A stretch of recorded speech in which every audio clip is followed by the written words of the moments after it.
विश्वं दर्पणदृश्यमाननगरी तुल्यं निजान्तर्गतम् पश्यन्नात्मनि मायया बहिरिवोद्भूतं यथा निद्रया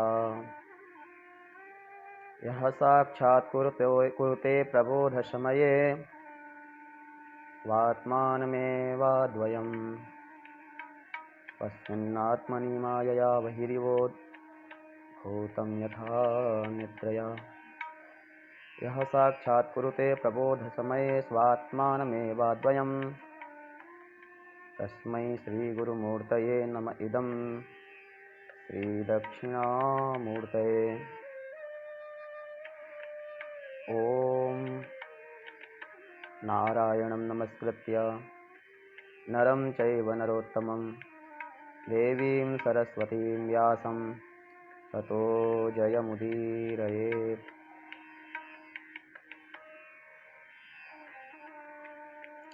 ॐ नमः परमहंसास्वादितचरणकमलचिन्मकरन्दाय भक्तजनमानसनिवासाय श्रीरामचन्द्राय।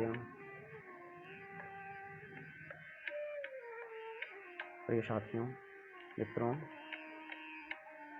दोस्तों, हम सभी श्री विष्णु पुराण के अनुवाद क्रम में आज 13वें दिन द्वितीय अंश के 5वें और 6वें अध्याय का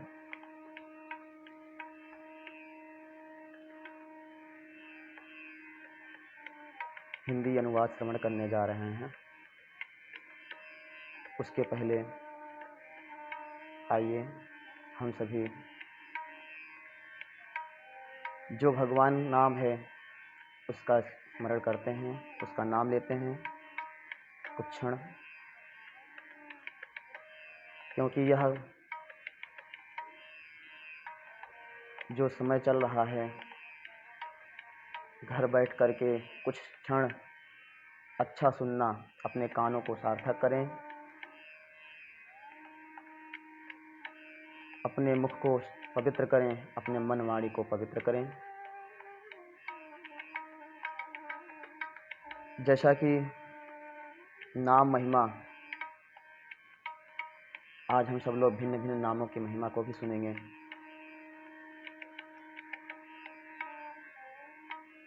श्री नारायण सार संग्रह में कहा गया है, विष्णोर्गानं च नृत्यं च वादनं च मुहुर्मुहुः सदा ब्राह्मण जातीनां कर्तव्यं नित्यकर्मवत्।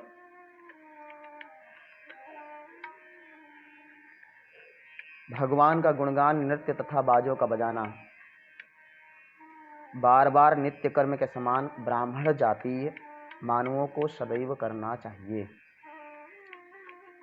जिससे अन्य जाति भी संकीर्तन का महत्व समझकर करते रहें। भगवान कहते हैं नारद जी से, नाहं वसामि वैकुंठे नाहं वसामि वैकुंठे योगीनां हृदयेन च। नाहं वसामि वैकुंठे योगिनां हृदयेन च मद्भक्ता यत्र गायन्ते तत्र तिष्ठामि नारद। हे नारद, न तो मैं वैकुंठ में निवास करता हूँ, न योगियों के हृदय में ही, अपितु जहाँ मेरे भक्त गान करते हैं मैं वहीं रहता हूँ। नाम का ऐसा महिमा है। गुरु जी ने नाम की महिमा बताते हुए बताया है शास्त्रों के अंतर्गत, जैसे ही यह महामारी कोरोना फैला है तो सरल से सरल क्या उपाय किया जाए। नवरात्रि के समय सभी लोगों ने, सभी विप्रों ने, ब्राह्मणों ने, जैसे हर बार सबके कल्याण हेतु जो यजमानगण अपने कल्याण के लिए ब्राह्मणों को आमंत्रित करते हैं, तो हम सभी ब्राह्मण जाकर के उनके यहाँ अनुष्ठान करते हैं। तो ऐसा अवसर इस बार आया कि हम सभी लोगों ने अपने लिए नवरात्रि का पाठ किया और बड़ा ही आनंद आया, और इस भाव से किया कि हमारा यह हमेशा रुका न रहे जीवन, और इस महामारी से सभी का कल्याण हो।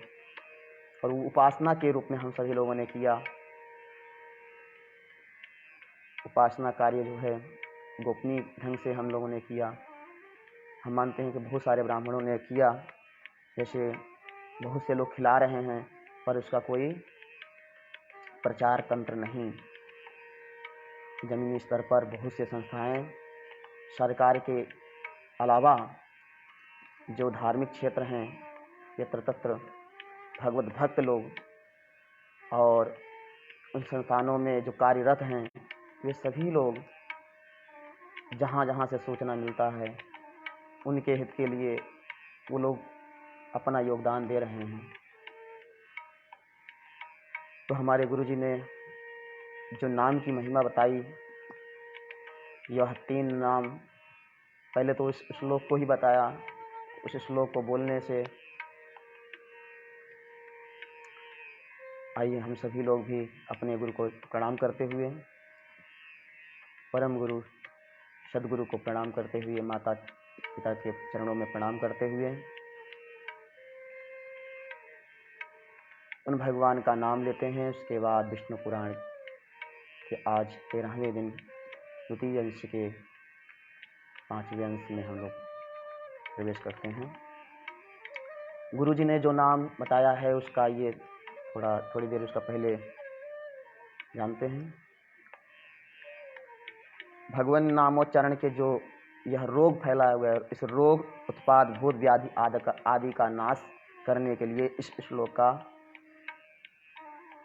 नाम जप करने के लिए गुरुजी ने कहा, अच्युतानंत गोविंद नामोच्चारण भेषजात् नश्यन्ति सकला रोगाः सत्यम सत्यम वदाम्यहम्। इस श्लोक को बोलने से रोग उत्पाद जो व्याधि होता है उसका नाश हो जाता है। वही अच्युत, गोविंद, अनंत, इन नामों के उच्चारण रूपी औषध समस्त रोग नष्ट हो जाते हैं। यह मैं सर्वथा सत्य सत्य कहता हूँ। यह गुरु वचन, गुरु के बारे में कहा गया है। गुरु जी ने जो कह दिया वही, उस पर कोई विचार नहीं करना चाहिए। वह पुराणों से ही हमारे हित के लिए वेद शास्त्रों का ही वचन है।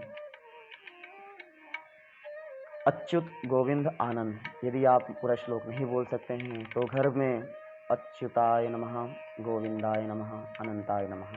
आइए हम सभी लोग भी इसका 2-4 मिनट नाम लेते हैं, उसके बाद आगे बढ़ते हैं। अच्युताय नमः, अनंताय नमः, अनंताय नमः, अच्युताय नमः, अच्युताय नमः, अनंताय नमः, गोविंदाय नमः, अच्युताय नमः, अनंताय नमः, गोविंदाय नमः, अच्युताय नमः, अच्युताय नमः, अनंताय नमः, गोविंदाय नमः, गोविंदाय नमः, अच्युताय नमः, अनंताय नमः, गोविंदाय नमः, गोविंदाय नमः, अच्युताय नमः, अनंताय नमः, गोविंदाय नमः, अच्युताय नमः, अनंताय नमः,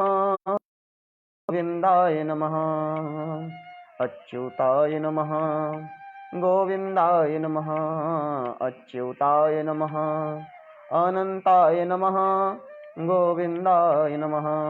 यह 3 मंत्र, 3 नाम भगवान का।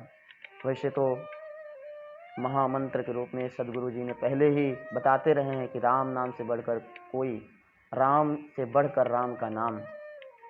लेकिन अच्युताय नमः इस महामारी के समय में गुरु वाक्य जो मिल गया, अच्युताय नमः, अनंताय नमः, गोविंदाय नमः, उस अच्युत को, उस अनंत को, उस गोविंद को, जो मेरे इंद्रियां हैं उनकी रक्षा करने वाले परमात्मा को,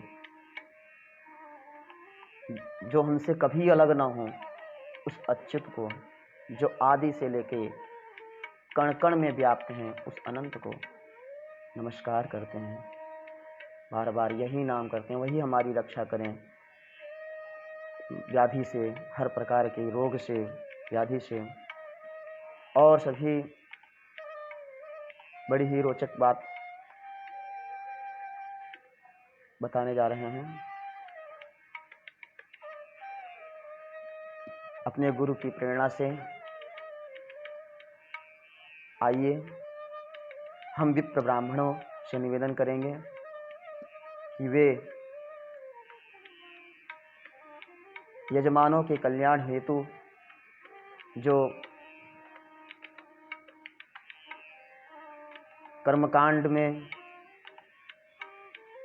दुर्गा सप्तशती है, माता जी की उपासना, उसके लिए वे अनुष्ठान दक्षिणा के, उसको करने के बाद दक्षिणा लेते हैं। आज हमारे यजमानगण, हम सभी विश्व के सभी लोग अपने कार्य से च्युत हो गए हैं, उनके कार्य रोक दिए गए हैं। सही है, अच्छा है, पर यह जल्दी से जल्दी चालू होगा। जब उनकी उन्नति होता है तो ही वे ही हमारे कल्याण के,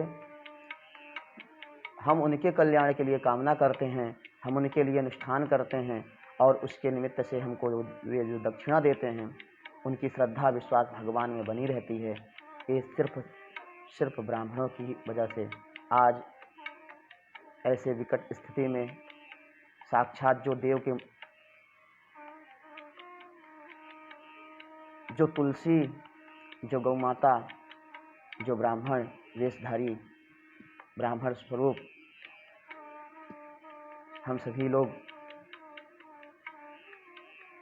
भगवान से प्रार्थना करते हैं कि यह समय जाए और इस ब्राह्मण को सार्थकता दीजिए। अनुष्ठान हम सभी लोग करें तो लोभ वश ना। अभी तक तो दक्षिणा मिलता था, इसी कामना से करते थे, लेकिन मैं कल से गुरु जी की आज्ञा से और सभी विप्रों से को बताते हुए भी कि आप सभी भी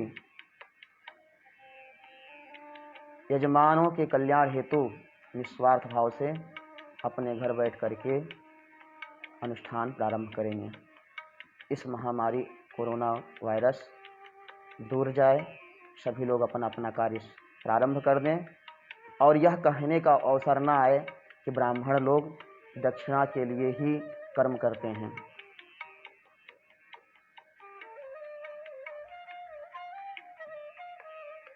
विश्व कल्याण के लिए, कल्याण की कामना से हम सभी लोग, आज जो यह विष्णु पुराण भी चल रहा है, इससे जो हमको जानने को मिल रहा है, सुनने को मिल रहा है, यह सब परम कल्याणकारी ही है। वैसे हमेशा विष्णु पुराण हो या कोई भी पुराण हो, पढ़ते रहना चाहिए। वो इस सब के लिए है, क्योंकि जो वेद नहीं समझ पाते हैं, हम सब वेद पाठी विप्र अनुष्ठान करते हैं, वेद मंत्रों को जानते नहीं हैं, लेकिन वेद मंत्र जो है इतना जानते हैं, इस देव का यह मंत्र जो है, इसको मंत्र बोलने से उनके कल्याण के लिए ही है। तो जो पूजा का विधि विधान बतलाया गया है और गुरु जी ने विधि बताया है, स्नान आदि करके, पवित्रकरण करके, आचमन, प्राणायाम, स्वस्ति स्त्री,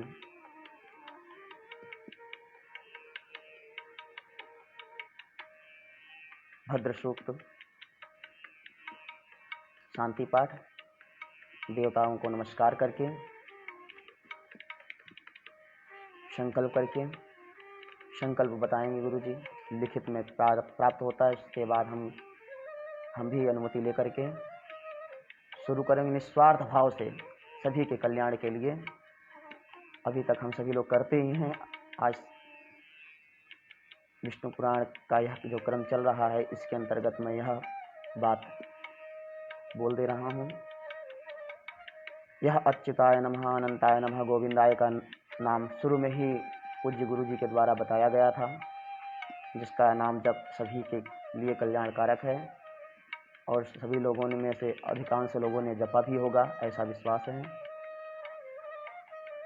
और भगवान का जो अच्युताष्टकम है वह तो अद्वितीय है। भगवान श्री राम, श्री कृष्ण, उन सबको नमस्कार है, नमस्कार है। ये दोनों भेद नहीं हैं, दोनों एक ही हैं। भगवान का नाम जब लिया जाता है तो नाम 10 नामापराध को ध्यान में रखते हुए लेना चाहिए। परंतु कहीं न कहीं हमारे द्वारा ऐसा नाम अपराध हो जाता है तो उस नाम लेने का कोई महत्व नहीं होता है। उन सारे 10 नाम अपराधों को ध्यान में रखते हुए भगवान का नाम लीजिए। अच्युताय नमः, अनंताय नमः, गोविंदाय नमः। अच्युतं केशवं रामनारायणं कृष्णदामोदरं वासुदेवं हरिं श्रीधरं माधवं गोपिकावल्लभं जानकीनायकं रामचन्द्रं भजे। अच्युतं केशवं सत्यभामाधवं माधवं श्रीधरं राधिकाराधितम् इंदिरामन्दिरं चेतसा सुन्दरं देवकीनन्दनं नन्दजं सन्दधे। विष्णवे जिष्णवे शङ्खिने चक्रिणे रुक्मिणी रागिणे जानकी जानये वल्लवी वल्लभायार्चितायात्मने कंसविध्वंसिने वंसिने ते नमः। कृष्ण गोविंद हे राम नारायण श्रीपते वासुदेवा जितश्रीनिधे। अच्युतानंत हे माधवो अधोक्षजा अच्युतानंत हे माधवाधोक्षजा। द्वारिका नायका द्रौपदी रक्षका राक्षसा क्षोभितः सीतया शोभितो। दंडकारण्यभू पुण्यताकारणः लक्ष्मणेनान्वितो वानरैसेवितो गस्त्य सम्पूजितो राघवः पातु माम्। धेनुकारिष्टकानिष्टकृद्वेषिहा केशिहा कंसहृद्वंशिकावादकः पूतनाकोपकः सूरजाखेलनो बालगोपालकः पातु मां सर्वदा। विद्युद्योद्वतस्प्रस्फुरद्वाससं प्रावृडम्भोद्वतप्रोल्लसद्विग्रहं वन्यया मालया शोभितोरस्थलं लोहिताङ्घ्रिधुवयं वारिजाक्षं भजे। कुञ्चितैः कुन्तलैर्व्राजमानाननं रत्नमौलिं लसत्कुण्डलं गण्डयो हारकेयूरकं कङ्कणप्रोज्ज्वलं किङ्किणीमञ्जुलं श्यामलं तं भजे। अच्युतास्याष्टकम् अच्युतस्याष्टकं यः पठेदिष्टदं प्रेमतः प्रत्यहं पुरुषः सस्पृहं वृत्ततः सुन्दरं कर्तृविश्वम्भर तस्य वश्यो हरेर्जायते सत्वरम्। इसका अर्थ पहले वीडियो में हमने बता चुका है। जो पुरुष इस अति सुंदर छंद वाले और अभीष्ट फलदायक अच्युताष्टक को प्रेम और श्रद्धा से नित्य पढ़ता है, विश्वंभर विश्वकर्ता भगवान श्री हरि शीघ्र ही उसके वशीभूत हो जाते हैं।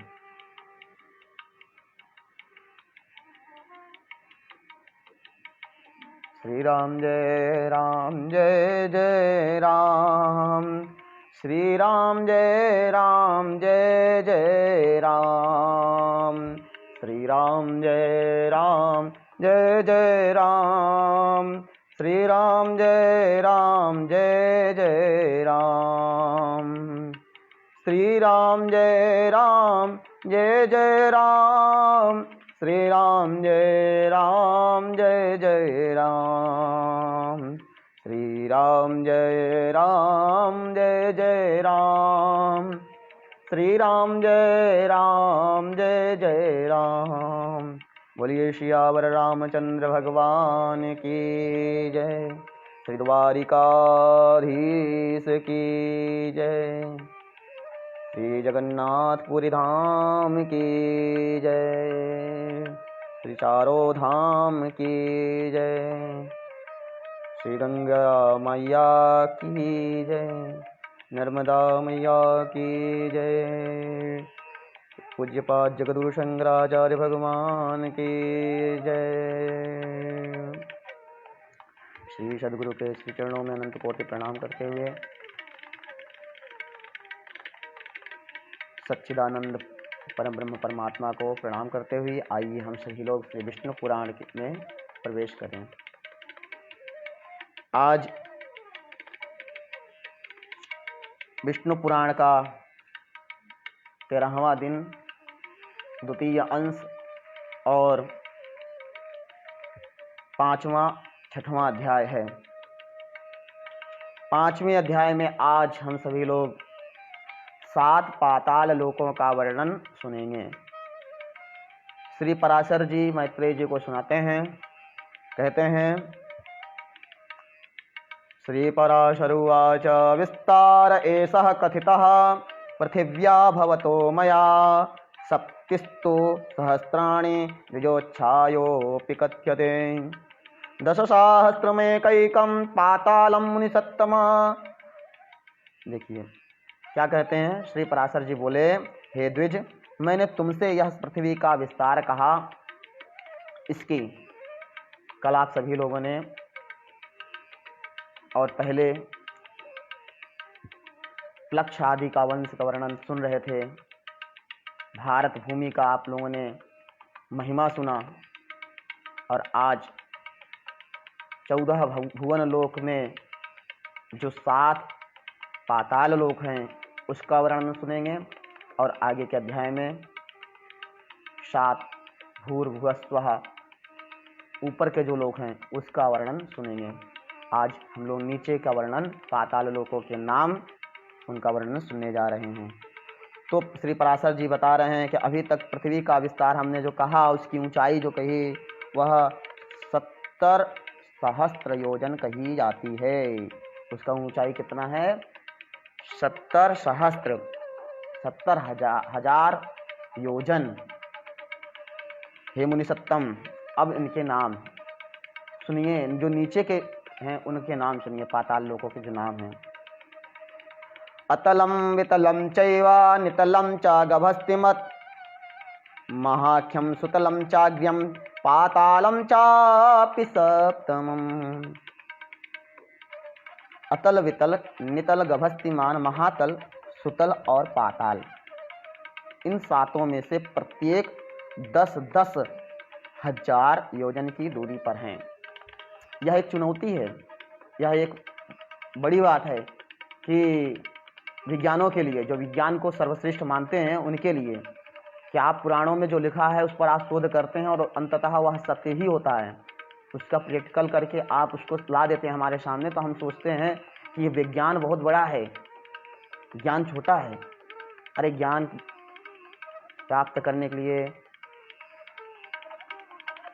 सद्गुरु के चरणों में जाएंगे तो उस एक शब्द को पकड़ करके ही ज्ञान प्राप्त किया जा सकता है। विज्ञान उसके सामने कुछ भी नहीं है।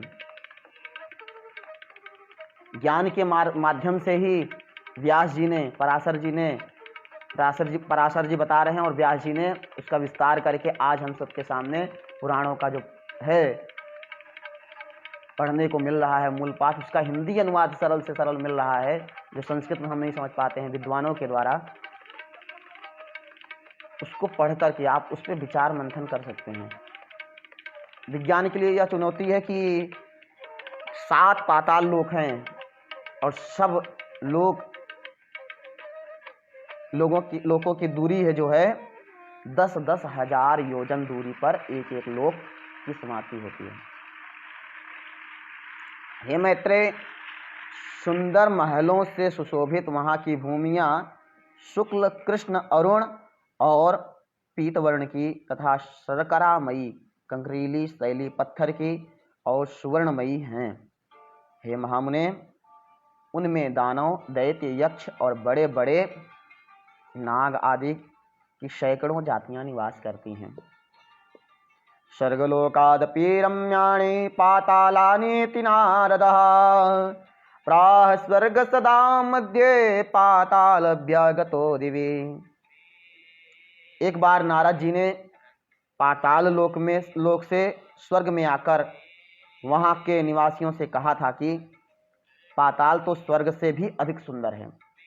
नारद जी सभी जगह जा सकते हैं ना, शिवलोक, विष्णुलोक, सभी इंद्रलोक। मनुष्य सिर्फ पृथ्वी लोक पर रहता है, लेकिन मनुष्य भी जाने का प्रयास करता है। जो ग्रह हैं, जो सूर्य है, सूर्य ग्रह पर जाने के प्रयास करता है, मंगल ग्रह पर, वहाँ पर जाकर के भी खाली एरिया पाएगा। ज्ञान आत्मज्ञान से ही दर्शन हो सकता है और आत्मज्ञान नारद जी को अवश्य है। नाम की महिमा से ही है। संतों की कृपा से वे पूर्व जन्म में दासी के पुत्र से उस शरीर को छोड़ करके नारद के रूप में आकर के, और हमेशा देखिए नाम ही लेते हैं, उस नाम की महिमा से ही जहाँ तहाँ चले जाते हैं। और जो 4 पुराने बहुत पहले के ऋषि, महर्षि कह सकते हैं, ऋषि सनत, सनंदन, सनातन, सनत कुमार, जो 4 ऋषि हैं, चत्वारो ऋषियो मलाहा, ये 4 ऋषि जहाँ तहाँ चले जाते हैं और हमेशा एक ही अवस्था में बने रहते हैं। उनका भी नाम की महिमा से यह शरीर जो पृथ्वी लोक पर हम लोग अभाव कर रहे हैं, प्राप्त किए हैं, पृथ्वी लोक के प्रकृति के अनुसार यह हमारा शरीर ढला हुआ है। जैसी हम अवस्था में रहते हैं, जैसे हम नियम संयम से रहते हैं, यदि नियम संयम से रहते हैं तो यह शरीर भी हमारा पुष्ट हो जाता है। अंततः बीमार भी हो सकते हैं अगर नियम का पालन नहीं करेंगे। तो आइए, सभी के पीछे एक रहस्य होता है और हम सभी लोग सुन रहे हैं कि नारद जी पाताल लोक से स्वर्ग में जाकर के पाताल की महिमा बताते हैं। कहते हैं पाताल लोक तो स्वर्ग से भी सुंदर है। अच्छा, जहाँ नागगण के आभूषणों के सुंदर प्रभायुक्त आह्लाद कारिणी शुभ्र मणियाँ जड़ी हुई हैं, उस पाताल लोक को किसके समान कहें। नारद जी प्रशंसा कर रहे हैं पाताल लोक, नागलोक, जहाँ तहाँ दैत्य और दानवों की कन्याओं से सुशोभित पाताल लोक में किस मुक्त पुरुष की प्रीति न होगी। जहाँ दिन में सूर्य की किरणें केवल प्रकाश ही करती हैं, घाम नहीं करती, तथा रात्र में चंद्रमा की किरणों से शीत नहीं होता, केवल चांदनी ही फैलती है। चांद में चांदनी है और रात्रि काल में शीत भी, ठंडक जो महसूस कराता है, वह वहाँ पर नहीं, वहाँ तो सिर्फ चांदनी ही चांदनी है।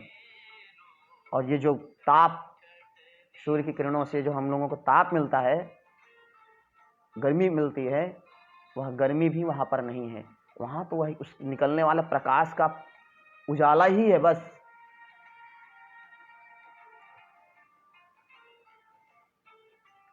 सूर्य कभी अस्त नहीं होता है, सर्वत्र व्याप्त है। सूर्य नारायण हैं, भगवान ही हैं। तो ऐसा संशय होता है कि सूर्य 12 घंटे में सूर्योदय से सूर्यास्त हो जाता है, तो यानी सूर्य भगवान अस्त हो गए। अब नहीं, सूर्य भगवान भी सो गए, या सूर्य भगवान कहाँ कहाँ, और यहाँ पे अस्त हुए। कई देशों में घड़ी के हिसाब से पता चलता है कि अभी वहाँ सूर्योदय हुआ, आगे घंटा 2 घंटा 3-4 घंटा का फर्क, 15 घंटा 20 घंटा, यहाँ दिन तो वहाँ रात, ऐसा क्यों? तो ये सारे जो बताए गए हैं कि इतने इतने योजन पे अलग अलग खंड हैं और सूर्य अपनी कार्य कर रहे हैं, दिन और रात क्या हैं, तो ज्योतिष में इसका सब बताया है कि ये नेत्र जो हैं, बहुत पहले ही हमने पहले दिन बताया था इसके विषय में। आज पाताल लोक में भी सूर्य का प्रकाश पड़ रहा है, वहाँ पर गर्मी नहीं देते हैं, यहाँ पर पृथ्वी पर उसका अनुभव होता है। ग्रीष्म काल में, जो ग्रीष्म काल का दोपहर का समय होता है, वो बहुत ही तपने वाली धरती होती है। और जो 6 ऋतुओं में से शीत का जब ऋतु रहता है, शिशिर ऋतु होता है, तो थोड़ा कम गर्मी रहता है।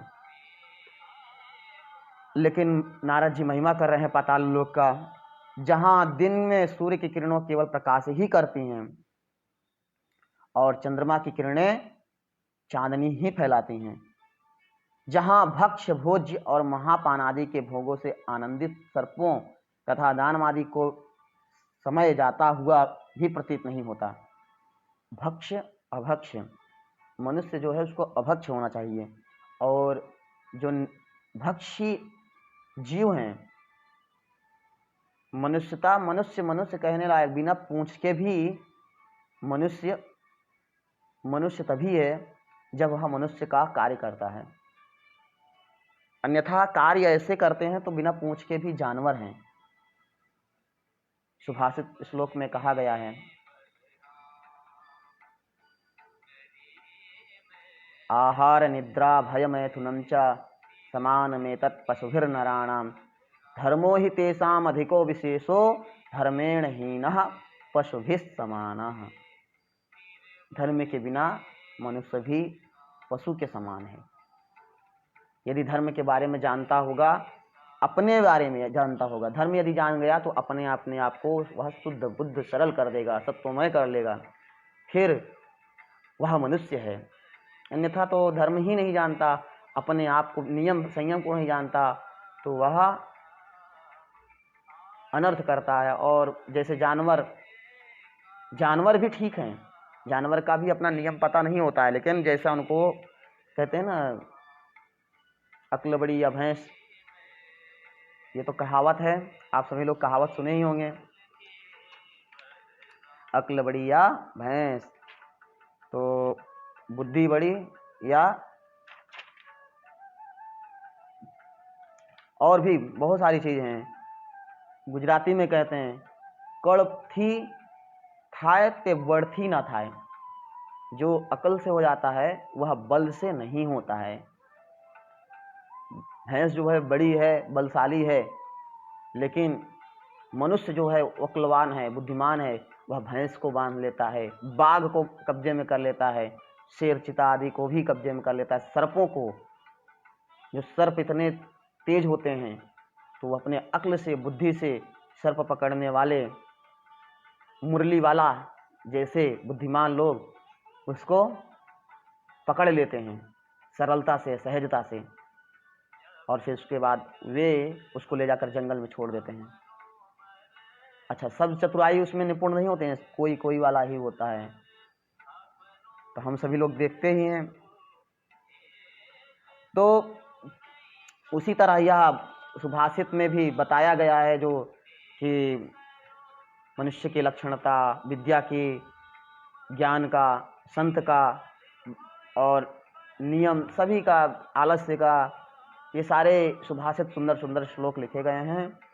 सुभाषित पृथिव्याम त्रीणि रत्नानि जलमन्नम सुभाषितम मूढ़ै पाषाण खंडेषु। वो तो मूर्ख का भी परिभाषा दिया गया है, मूर्ख को भी कहा गया है, कांचः कांचन संसर्गात् धत्ते मार गतिम दुतिम यथा सत्सन्निधानेन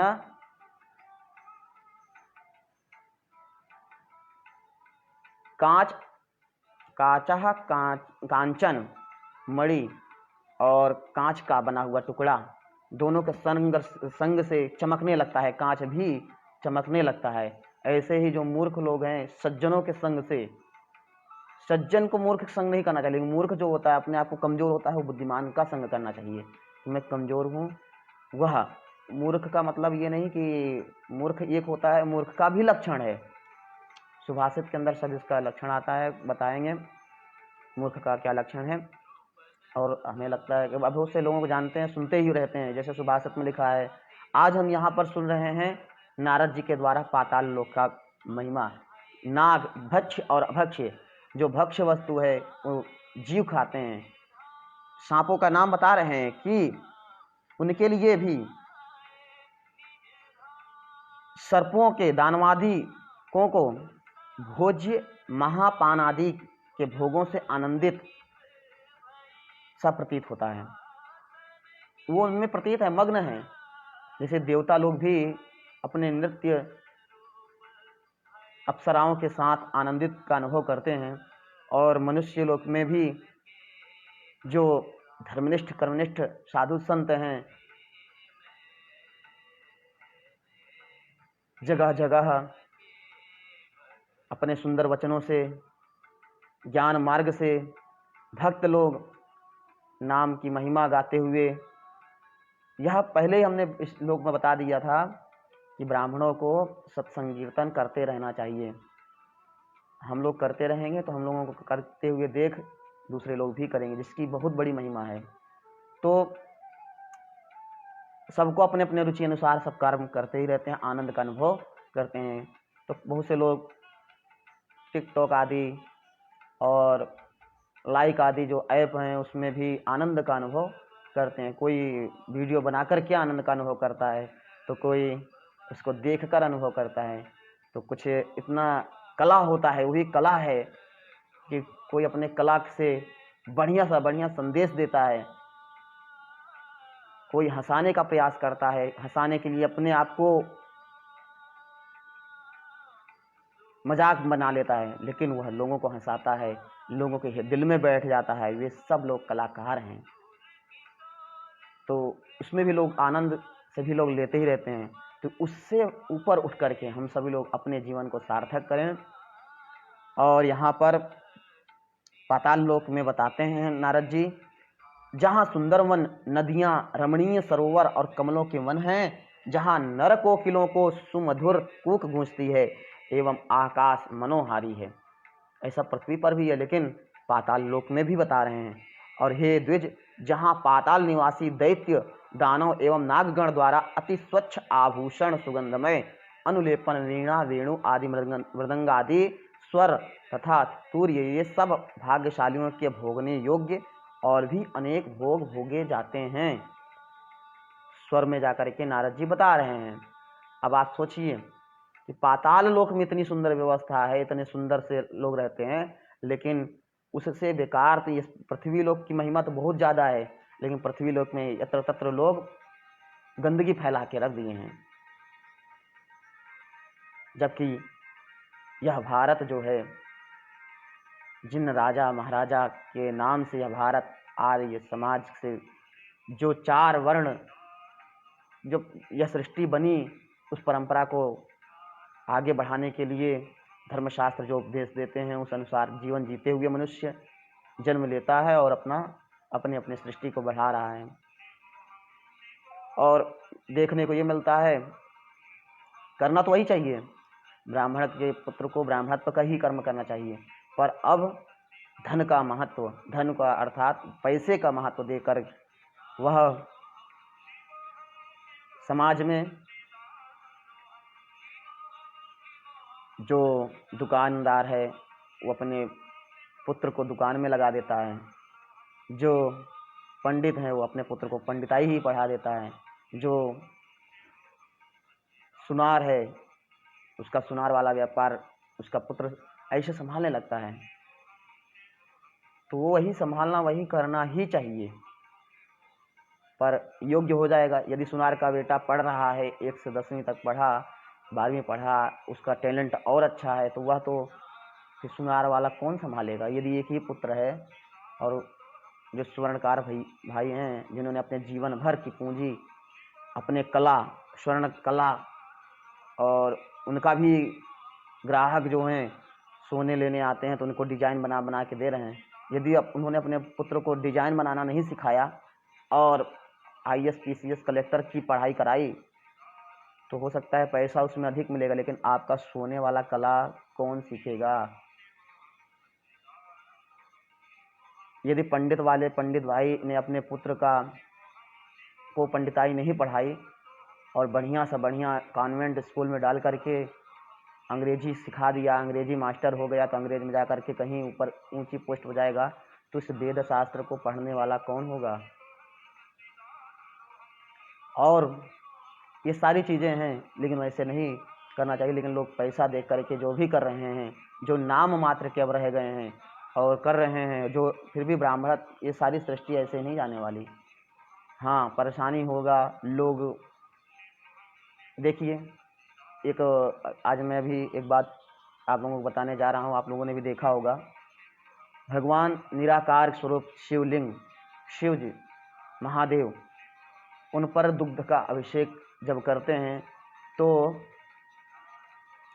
यह समाज में ऐसी मानसिकता फैला दी जाती है कि वह दूध जो है, यदि 1 लीटर या आधा लीटर कोई भक्त चढ़ा रहा है, तो उसको यदि 1 लीटर आधा लीटर किसी गरीब को दे दे तो उसकी भूख शांत हो जाए। और वह पानी में मिला दे रहा है, बहा दे रहा है, पानी की बहा रहा है, चढ़ा रहा है।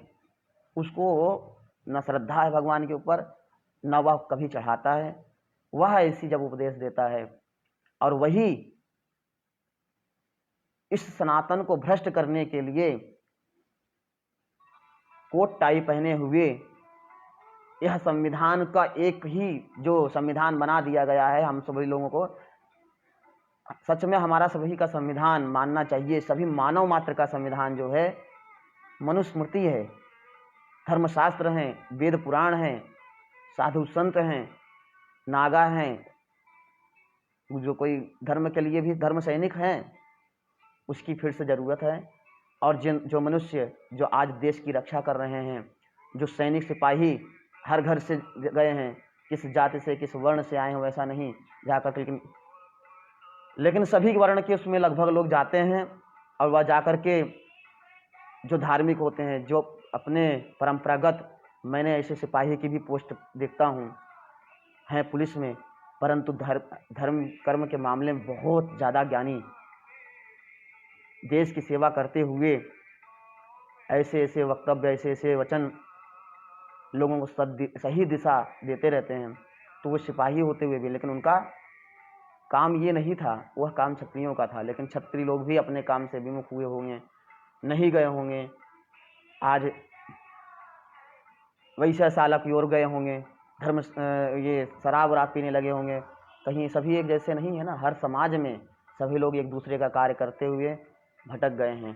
तो कहीं कम है, कहीं ज़्यादा है, तो एक दूसरे के जब वर्ण संकर होने लगे तो ही ऐसा विचार आता है कि वे गलत हैं, यह धर्मशास्त्र गलत है।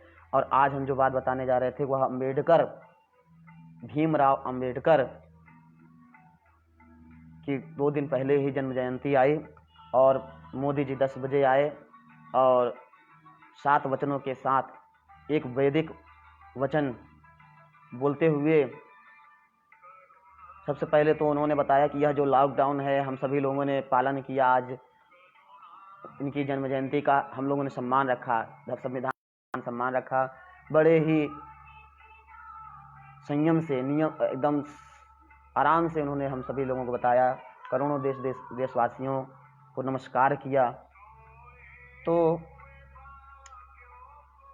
समझने की बात है, यदि राजा हैं, यदि प्रधानमंत्री हैं, हम देश के मेन प्रधान हैं, करोड़ों देशवासियों के प्रधान हैं, और वे कह रहे हैं तो उनका जन्म जयंती तो अवश्य मनाना ही चाहिए।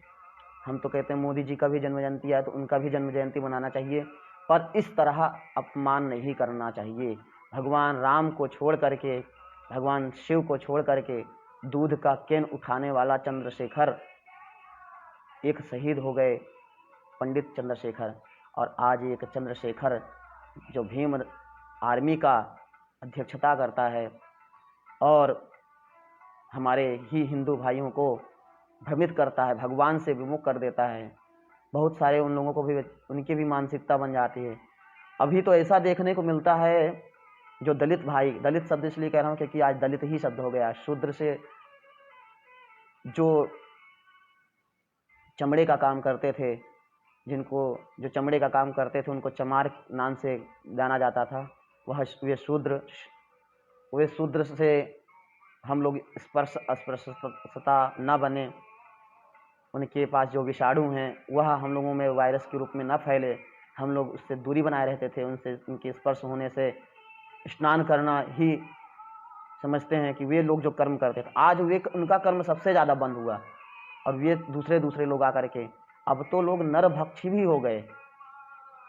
कत्ल करते हुए कौन कर रहे हैं, क्या कर रहे हैं ना, तो ऐसे दृष्टांत तो मिलता है। जो भगवान का भक्त था वो भी मांस तौलता है, ऐसे पुराणों में, श्लोक कथाओं में, या चाहे दंड कथा के रूप में, इतिहास में हम सभी लोगों ने कहीं न कहीं कहानी के रूप में बहुत सारी चीज़, जो प्रेरणादायक कहानियाँ होती हैं, सुने ही होंगे कि शालग्राम भगवान को मांस तौलता है, एक ही बटका रखता है। तो इसका मतलब है ये भ्रमित हो जाना आ गया। ये हम सभी लोग इसमें सुनते हैं। ये सारी जितनी विचार वाली बात करेंगे तो उसमें नए नए शब्द आएंगे, नए नए लोग सुनने के लिए आ जाते हैं। विचार तो सुनते ही हैं। अब पुराण जो यथावत लिखा है उसको समझने का प्रयास कीजिए, उसको सुनिए। अपनी बात तो मैं कहूँगा तो अपनी बात तो, अपना विचार, सभी के पास विचारों का एक पोटली भरा पड़ा है। या तो राजनीतिक का होगा, या जो समाज में जो देख रहे हैं मीडिया प्रचार तंत्र के द्वारा, या भय का। इस समय वातावरण है कोरोना वायरस का, तो इस समय अगर कोरोना से संबंधित बात किए जाते हैं तो बड़े जोरों शोरों से वो लोग वायरल कर देंगे, कहीं काट करके शब्द को वायरल कर देंगे। ये कुछ भी कर सकते हैं भाई। इसलिए सामने आकर के जब हम पढ़ रहे हैं तो उसको, कुछ शब्दों को ध्यान में रखते हुए, ऐसे लोगों के लिए विरोध कहना क्या, ये लोग तुच्छ लोगों में विचार में सनातन धर्म के प्रति भी ऐसा कर्म करके मनुष्य को देवलोक कोटि में डालने के लिए, देवता की कोटि में डालने के लिए वे सारे लोग, ऐसे समाज पंथ लोग जो भगवान को मनुष्य बताते हैं, उनकी विचारधारा एक अलग, सनातन धर्म को कम करना है ही है। वे स्वयं अश्रद्धावान हैं, श्रद्धावान नहीं हैं, नास्तिक हैं। नास्तिक का भी एक अपना स्थान है। हमारे यहाँ तो इतिहास में अभी जो शरण मताचार्य हैं, आचार्य हैं, शरणमत हैं, वैष्णव मत, शैव, गणपति, सूर्य की भी, शंकर परंपरा, सबकी जो परंपराएं हैं, उन सभी आचार्यों को हम सभी लोगों को सुनना चाहिए और सभी आचार्यों को मानते हुए, मानने का भी ऐसा कोई भेदभाव नहीं रखते हैं। भगवान आदि शंकर भगवान भी लोग उनको एक ही कोटि में डाल दिए कि वे तो शंकर परंपरा के हैं और वे तो ब्रह्म सत्यम जगन मिथ्या, एक यही शब्द कहते हैं। ब्रह्म को ही सत्य मानते हैं, संसार को झूठा मानते हैं। अगर संसार को झूठा मानते हैं तो वे उनकी कोटि के, उनके साक्षात शंकर हैं। लोगों को वह भी बात बताते हैं और वहीं मूर्ति पूजा का कभी खंडन नहीं करते हैं। पर जो बौद्धिक होते हैं, जो आर्य समाजी हैं, जो मुस्लिम कह सकते हैं, नमाजी भी हैं, जिनका अल्लाह ही सब कुछ है, जिनका वो बोलते हैं अल्लाह ही सब कुछ है, और वैसे ही आर्य समाजी भी कहते हैं कि वे तो ब्रह्म को मानते हैं, वेद के वचन को मानते हैं, ब्रह्म ही सत्य है। और कहीं कहीं लोग नाम भी बदल देते हैं कि नहीं नहीं ये ही सब कुछ है। अब बहुत से जो धूर्त हैं, दुष्ट हैं, अभी तो परब्रह्म परमात्मा कबीर को बताने वाले भी दुष्ट लोग हैं। कबीर भी बहुत बड़ा भक्त था। कबीर के इतने दोहे हैं, जो भगवान का, श्री राम का भक्त था। ऐसे न जाने कितने भक्त हो गए।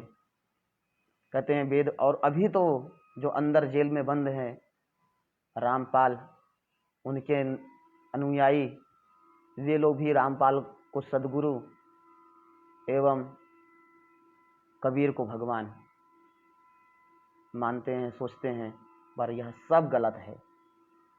ब्रह्म क्या है, पूरा इसको समझने के लिए आपको पूरा किसी भी विषय को जानने के लिए अनुबंध चतुष्टय को जानना होगा और उसमें जिज्ञासा रखना होगा, तभी कोई चीज़ जाना जा सकता है। और सच में जो परंपरागत गुरु हैं, जिन्होंने अपना सर्वस्व त्याग किया है, उन गुरु चरणों के में जाकर के, जिन्होंने जो शास्त्र पढ़े हैं उस शास्त्र के गुरु के पास जाकर के वो समझना होगा। यदि आपको व्याकरण पढ़ना है तो व्याकरणाचार्य, प्रोफेसर, डॉक्टर, पीएचडी किए हुए, व्याकरण में निष्णांत विद्वान की खोज करना होगा। यदि व्याकरण में रुचि है, उन ब्रह्मचारी गण भी जो व्याकरण पढ़े हुए होते हैं उनके पास जाकर के, दर्शन शास्त्र के जो जानकार हैं उनके पास दर्शन पढ़ना होगा। और जो क्योंकि शास्त्र भी बहुत हैं, इतिहास, पुराण इत्यादि, पर जो जगत गुरु शंकराचार्य हैं, जो सार्वभौम चिंतक हैं, जो सबके कल्याण के लिए अपना सब कुछ छोड़ करके हर मानव को सही दिशा देना चाहते हैं, उनको सुनिए, उन पर विचार, बिना विचारे ही आप पालन उनको करिए। यह प्रचार तंत्र के माध्यम से इधर उधर की बातें कहते हुए, और यह रामपाल जी जो हैं, ये तो पुराणों को ऐसे दिखाएंगे, हेडलाइन करेंगे मार्क करके, यह देखिए ब्रह्मा विष्णु महेश, इनके भी ये सब तो पुत्र हैं देवी माता के, देवी पुराण को उठा दिखाएंगे, हर्ष निकालेंगे, बस एक मार्क कर दिया, उतना ही बहुत करेंगे, एक चैप्टर दिखा देंगे, एक चैप्टर पढ़ा देंगे पूरा। उन्होंने एक शब्द का भी चिंतन मनन नहीं किया है, उन्होंने वेदांत को नहीं पढ़ा है, क्योंकि सारे जो पुराण वचन हैं वो वेदांत को, जो वेदांत को समझ रहा है वो एक एक शब्द का विचार अवश्य समझ लेगा। और वेदांत पढ़ लेंगे तो वेदांत को यदि जिसने समझ लिया वो वैरागी हो जाएगा। और वैरागी जो हैं इसलिए तो गुरु हैं, वैरागी पहले बनना पड़ेगा ना। अभी हम वो वैरागी की बात, वेदांत की बात हम कहेंगे तो आप लोगों को लगेगा कि बहुत ऊंची बात, फिर हमें ये कह सकते हैं कि भाई मेरा अधिकार भी नहीं है, वो गुरु को ही अधिकार है। हमें आप उतना सुनिए, बस भगवान का नाम लीजिए। पंडित जी हैं, हमारा कर्म जो है पूजा पाठ करने का, और ये ऐसा अवसर लॉकडाउन के अंतर्गत बैठ कर के यदि प्रवचन की तरह हम बोल भी रहे हैं और आप सभी सुन रहे हैं, और यह क्रम बाय क्रम चल रहा है, 1 दिन 2 दिन 3 दिन ऐसे एक पुराण हो जाएगा, तो श्रीमद् भागवत जो सर्वश्रेष्ठ, यानी उसमें जो जो शब्द कहे गए हैं उसको उठाएंगे, उसको बोलेंगे, तो उसमें ये सारी विचार कहा जाएगा, सुना जाएगा। और बहुत से लोगों ने जिस पर विचार मंथन किया है,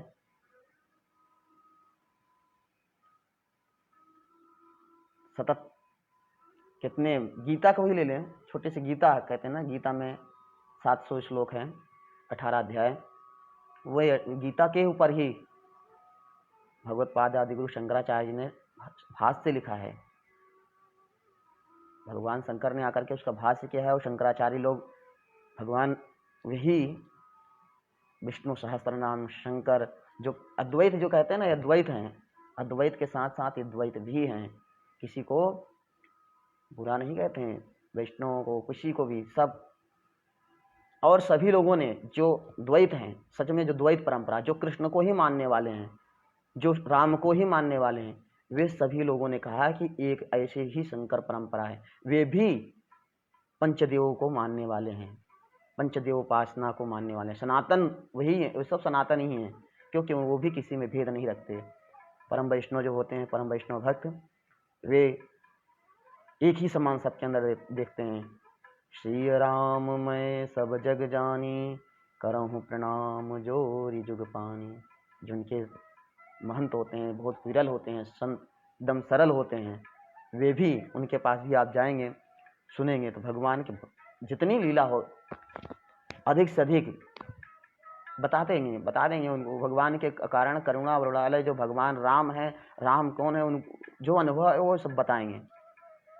जो रामायण में जो लिखा है उसको भी बताएंगे, प्रवचन भी अच्छा बहुत बढ़िया सुनाएंगे, कोई भेद का विषय नहीं बताएंगे। उनसे आप शिव जी के बारे में पूछिए, शिव जी का भी ऐसे ही यह जो विष्णु पुराण है, यह विष्णु पुराण भी भागवत में विस्तार है, तो इसमें वही अंश यानी भागवत में जो 10वां स्कंध है, भगवान का हृदय कहा जाता है, 90 अध्याय हैं जिसमें, इसमें भी 5वें स्कंध में उसका संक्षिप्त वर्णन आता है।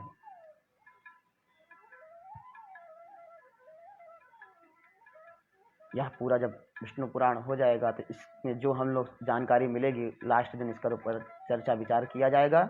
अभी हम सभी लोग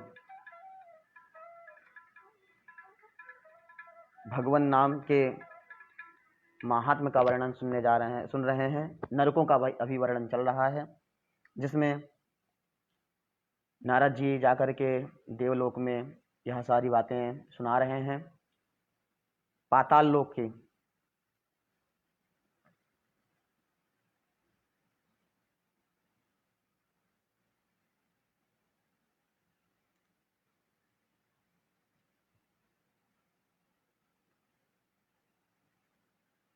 चर्चा सुना रहे हैं। पाताल लोक का बड़ा सुंदर है, रमणीय है, जो देदीप्यमान है, फणों के सहस्त्र मणियों में संपूर्ण देदीप्यमान होते हुए संसार के कल्याण के लिए असुरों को वीरहीन करते रहते हैं।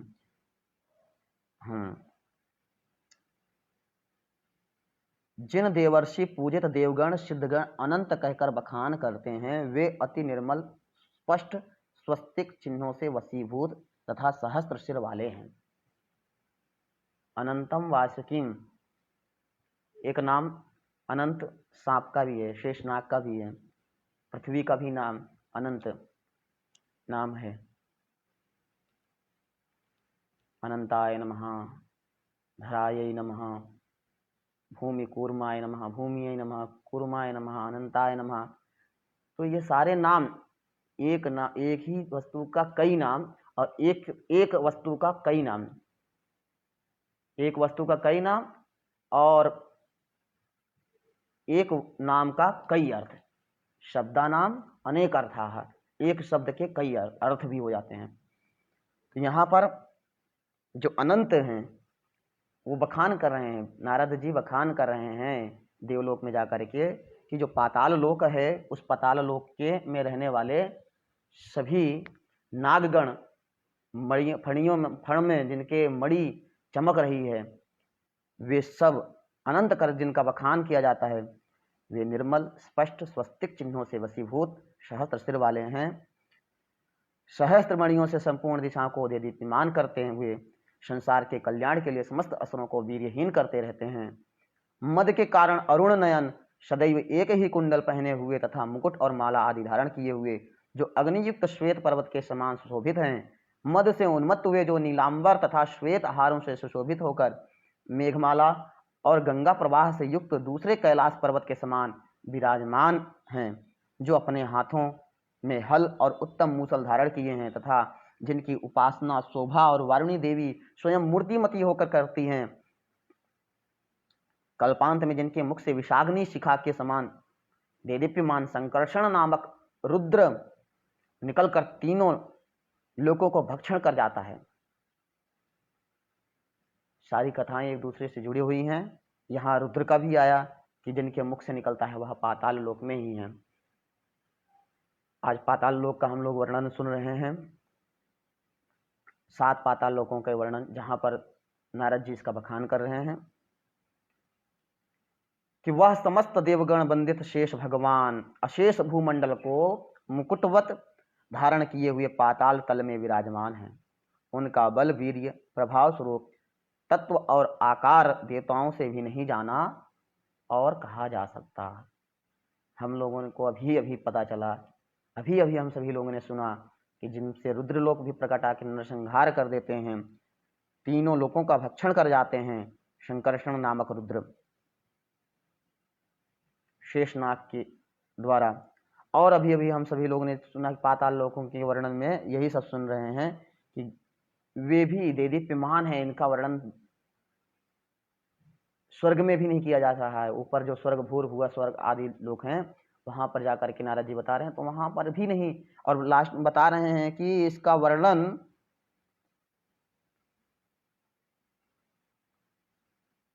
देवताओं से भी नहीं कहा जा सकता। उसका बलवीर प्रभाव स्वरूप अर्थात तत्व को, यह रूप का आकार है, उस देवताओं के द्वारा नहीं कहा जा सकता है। चिन्ह के फणों की मणियों की आभा से अरुण वर्ण हुई यह समस्त पृथ्वी फूलों की माला के समान रखी हुई है। उनके बलवीर का वर्णन भला कौन कर सकता है, या कौन करेगा। तो शेष अवतार बलभद्र, बलदेव, भगवान श्री कृष्ण के बड़े भाई जिनका नाम अनंत है, वे देखिए शेषनाग, इस पूरी पृथ्वी किस पर टिकी है, शेषनाग के ऊपर है। शेषनाग कूर्म, भूमि कूर्म और कूर्म के ऊपर अनंत, भूमि कूर्म अनंताय नमः वेद मंत्र में ऐसा पूजन में, जब पृथ्वी पूजन कोई भी वस्तु या कहीं खड़ी की जाती है, भूमि पूजन किया जाता है, तो भूमि पूजन इन 3 नामों से किया जाता है। जब हम इस 3 नामों से जाकर के भूमि पूजन करते हैं, तभी वहां पर निर्माणाधीन प्रारंभ होता है। गंधर्वाप्सरसः सिद्धा किन्नरो रगचारणाः नान्तं गुणानां गच्छन्ते तेनानन्तोऽयमव्ययः। जिस समय मदमत्त नयन शेष जी जमुहाई लेते हैं, उस समय समुद्र और वन आदि के सहित यह संपूर्ण पृथ्वी चलायमान हो जाती है। इनके गुणों का अंत गंधर्व, अप्सरा, सिद्ध, किन्नर, नाग और चारण आदि कोई भी नहीं पा सकते। इसलिए ये अविनाशी देव अनंत कहलाते हैं। जिनका नाग वधुओं द्वारा लेपित हरिचंदन पुनः पुनः श्वास वायु से छोड़ छोड़ कर दिशाओं को सुगंधित करता रहता है, जिनकी आराधना से पूर्वकालीन महर्षि गर्ग ने समस्त ज्योतिर्मंडल, ग्रह, नक्षत्र आदि और शकुन अपशकुन आदि नैमित्तिक फलों की तत्वतः जाना था। नित्य लीला, नित्य कर्म, नित्य होने वाले वस्तु, नित्य भगवान सूर्य का उदय होना, नित्य नैमित्तिक, यह जो समुद्र कहते हैं शयन में जा रहा है और चलायमान पृथ्वी जो अभी स्थिर है, और पृथ्वी स्थिर है इसलिए सभी लोग उसके ऊपर निर्माण कर ले रहे हैं, जो चाह रहे हैं मनुष्य लोग वो कर ले रहे हैं। परंतु पृथ्वी भी चलायमान तो है ही।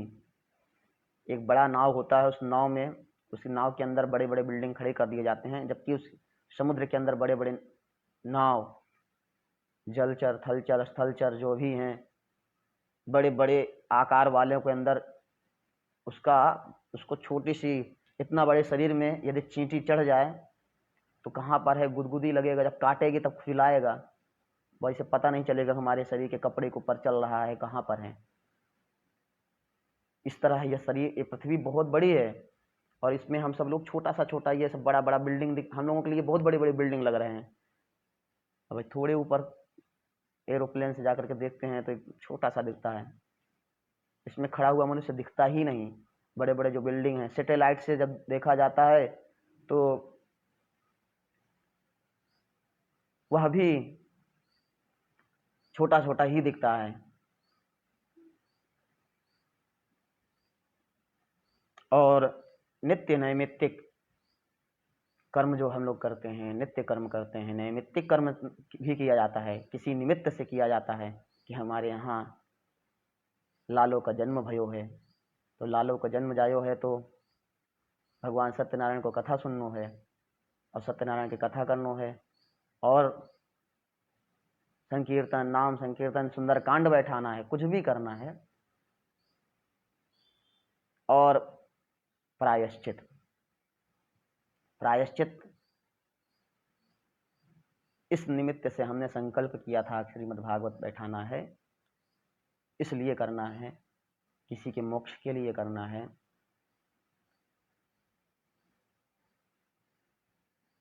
हमारे यहाँ उन्नति प्रगति हो, इसके लिए नित्य नैमित्तिक जो प्रायश्चित विधि विधान बताए गए हैं, यहाँ पर सृष्टि सर्ग में भी, अभी हम सभी लोग प्रथम अंश में सृष्टि सर्ग सुने, उसी सर्ग में आगे हम सभी लोग सुन रहे हैं अब पाताल लोक, 7 पाताल लोक नीचे का, उसके वर्णन सुन रहे हैं।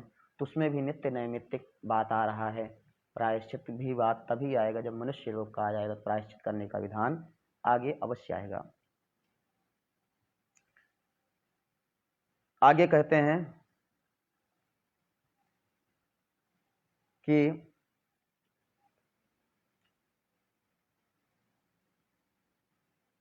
मदमत्त तनय शेष जी जब मुहाई लेते हैं तो समुद्र और वन आदि भी संपूर्ण पृथ्वी चलायमान हो जाती हैं और अनंत कहलाते हैं, जिनका नाम नाग वधुओं द्वारा लेपित हरिचंदन पुनः श्वास वायु से छूट छूट कर दिशाओं का सुगंधित करता रहता है, जिनकी आराधना से पूर्वकालीन महर्षि गर्ग ने,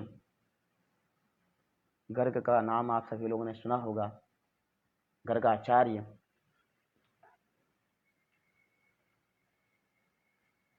ज्योतिर्मंडल ग्रह नक्षत्रादि और शकुन अपशकुन आदि निमित्त नैमित्तिक फलों की तत्वतः जाना था। नित्य नैमित्तिक तत्वों को तत्वतः जाना था।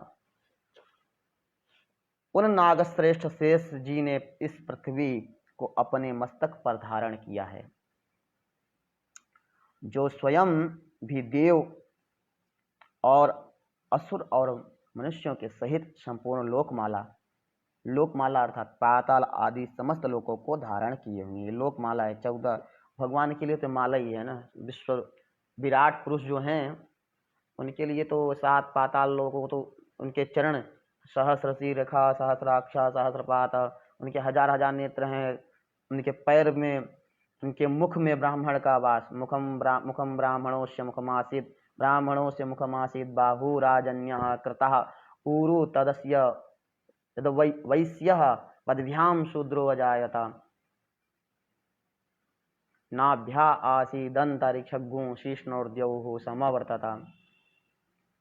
एक एक मंत्र में भी वेद मंत्र का अर्थ आप लोग पढ़ेंगे सुनेंगे, गुरुमुख से हम लोगों ने सुना कि जिनके हजार हजार आंखों हैं, नेत्र हैं, पूरा पूरा विराट पुरुष का पूरा पुरुष सूक्त है, वे विराट पुरुष हैं।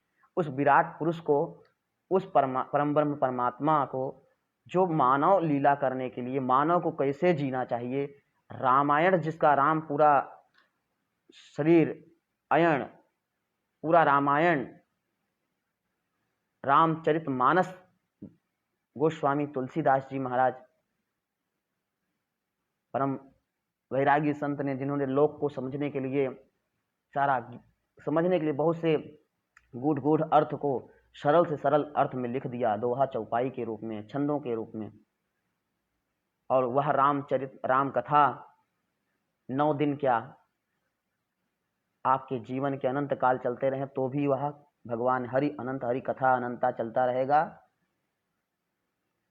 समझ में वैसे ही पुराण हैं, वैसे ही, यानी एक शब्द को जान लेने के लिए हम जो कह रहे हैं कि वह विराट पुरुष परब्रह्म परमात्मा श्री राम अवतार में आकर के, श्री कृष्ण अवतार में आकर के लोक कल्याण के लिए मनुष्यों को कैसे जीना चाहिए, मनुष्यों के साथ कैसे महाभारत हो जाता है, जहाँ जहाँ ऐसे भूल होता है, जहाँ अपने ही लोग जुआ आदि में लिप्त हो जाते हैं, कैसे भगवान रक्षा करते हैं, कैसे जीना चाहिए, कैसे मरना चाहिए। सभी भगवान के महाभारत हो या रामायण हो, रामचरितमानस हो, सभी भगवान यही भगवान, अब उनको, उन भगवान श्री राम को, परब्रह्म परमात्मा विराट पुरुष को जो ये लीला करने आए हैं, उनको हमारी बुद्धि, हमारा आँख, हमारा सोच कि यह मनुष्य हैं, अगर यदि वे मनुष्य थे, राजा की गुणगान तो वैसे प्रजा करेगा ही करेगा, क्योंकि राजा सब राजा नहीं हो सकते। राजा रावण भी था, राजा कंस भी था, उसके भी बड़े शक्तिशाली पावरफुल उसके पास सैनिक गण रक्षक थे, जिसके बल पर वह प्रजा के साथ फिर भी अन्याय नहीं करता था। उसकी भी प्रजा थी ना, उसके हित करने वाले, उसकी जय जयकार करने वाले उसकी प्रजा, पर सत्य सनातन को रक्षा करने के लिए तब भी लोग थे, तब भी और आज भी ऐसा स्थिति है। आज भी राजा है, राजनीतिक गण के रूप में है, अपनी जय जयकार कराना चाहता है।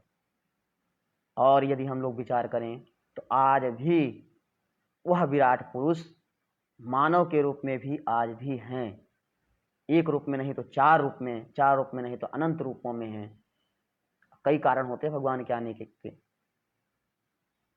जब अत्याचार खूब बढ़ गया, देख रहे हैं तो लोग अपने अपने अनुसार अपने अपने बुद्धि से विचार कर रहे हैं कि आज ऐसी स्थिति क्यों बनी। प्रकृति के साथ लोग खिलवाड़ करते करते बड़े बड़े जो जिन, अभी हम लोगों ने सुना विष्णु पुराण में 2 दिन पहले पर्वतों का वर्णन, कल ही सुना था कि यहाँ पर्वत हैं, सब 7 पर्वत, उसका हम लोग परिमाण सुने, योजन कितनी कितनी दूरियां हैं। और वह पुराणों के अनुसार, यानी अभी कलयुग का वर्णन नहीं आया, तो ये शतयुग वर्ण के पहले सृष्टि क्रम में हम लोग उसको सुन रहे हैं, वह दिखने को नहीं मिल रहा है। लेकिन भारत भूमि का भी महिमा बताया, भारत भूमि का भी परिमाण बताया, और सब जगह अनेक सहस्त्र उपनदियां हैं, मुख्य मुख्य नदियों का नाम दिया गया, जो नदियों का नाम अभी हम लोग को दर्शन भी नहीं होता है, ऐसे पुराणों में नाम महानदियों के नाम हैं। और आगे भी अभी कुछ गंगा, यमुना, सरस्वती, उन नदियों का नाम भी नहीं आया, लेकिन कुछ ऐसे महानदियों का, देवलोक की, आगे ब्रह्मलोक की सृष्टि की बात चल रही थी।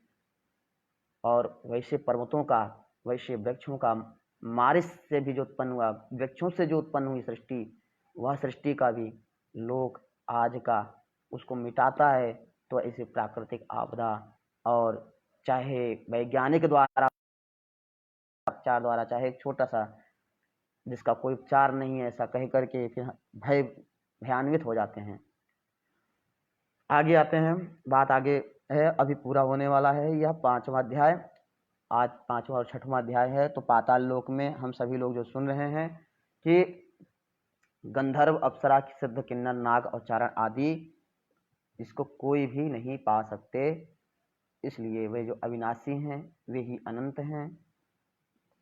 और गर्ग ने समस्त ज्योतिर्मंडल, ग्रह, नक्षत्र आदि और शकुन, अपशकुन आदि, देखिए नित्य नैमित्तिक जो कर्म होता है वो शकुन अपशकुन भी बताता है, को तत्वतः जाना जाता। उन नागश्रेष्ठ शेष जी ने उस पृथ्वी को अपने मस्तक पर धारण किया हुआ है, जो स्वयं भी देव, असुर और मनुष्यों के सहित संपूर्ण लोकमाला, पाताल आदि समस्त लोगों को धारण किए हुए हैं। इतना कहते हुए श्री पराशर जी मैत्रेय जी को यह द्वितीय अंश के में 5वें अध्याय में इतना कहते हुए 5वें अध्याय की समाप्ति होती है। आइए अंतिम श्लोक पढ़ लेते हैं। तेनेयं नागवर्येण शिरसा व्यधृतामहि बिभर्तिमालां लोकानां सदेवासुरमानुषाम्। इति श्रीविष्णुपुराणे द्वितीयांशे 5मोऽध्यायः। श्रीविष्णुचरणकमलार्पणमस्तु। बोलिए विष्णु भगवान की जय।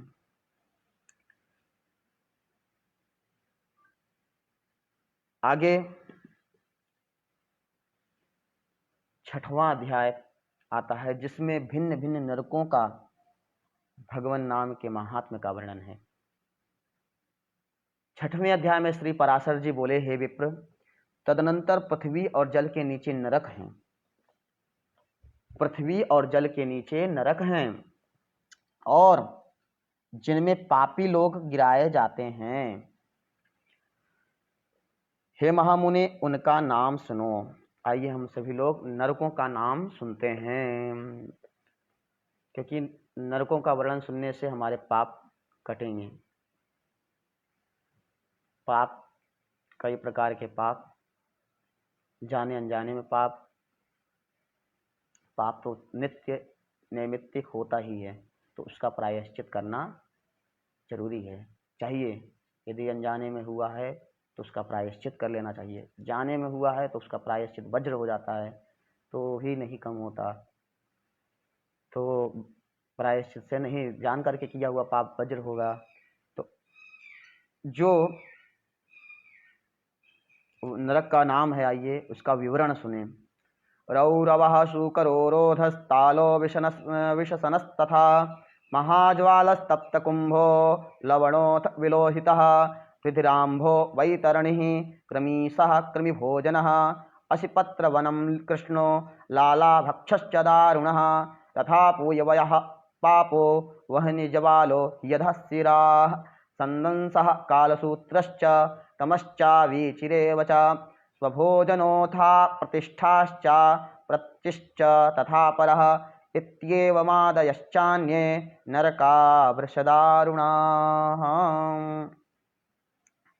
यमस्य विषये घोराः शस्त्राग्नि भयदायिनः पतन्ति ये सुपुरुषाः पापकर्मरतास्तु ये।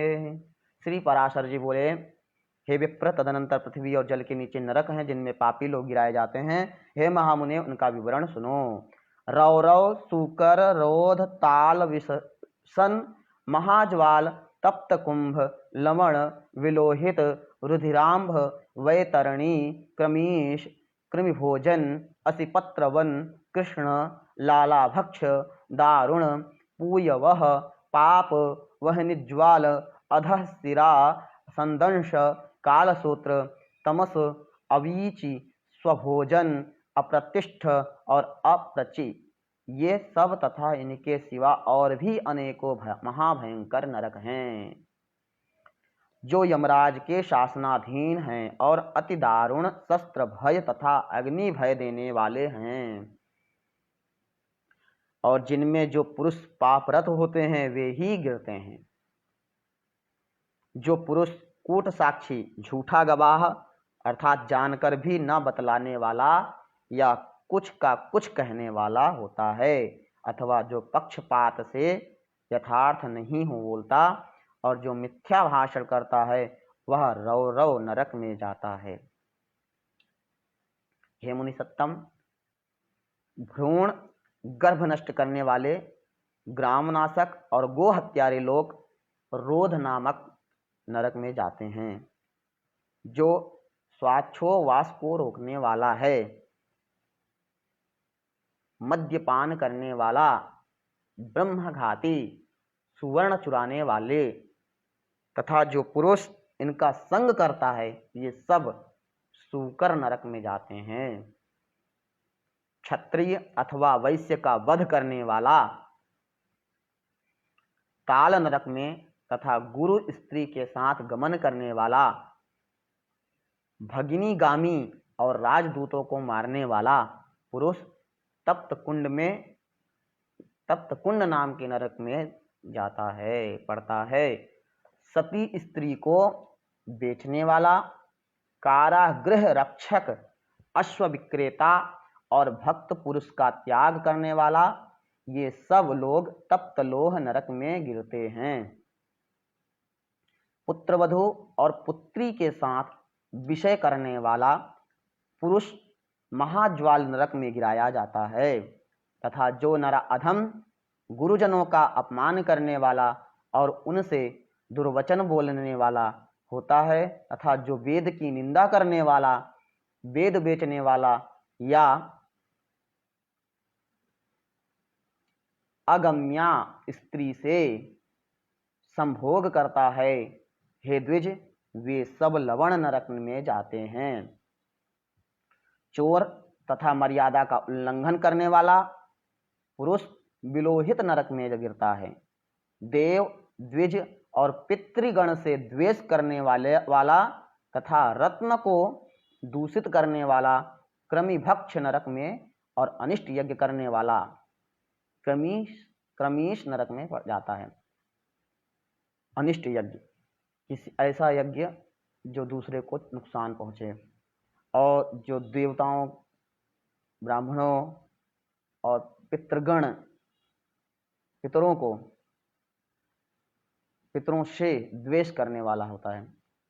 भगवान से द्वेष करने वाले भी हैं, सब नरकों के ही द्वार खुले हैं उनके लिए। आगे कहते हैं, पितृदेवातिथि त्यक्त्वा पर्यश्नाति नराधमः लालाभक्षे च यात्युग्रे शर्कर्ता च वेधके। जो नराधम पितृगण, देवगण और अतिथियों को छोड़कर उनसे पहले भोजन कर लेता है, वह अति उग्र लालाभक्ष नरक में पड़ता है। घर में पितरों को बिना याद किए,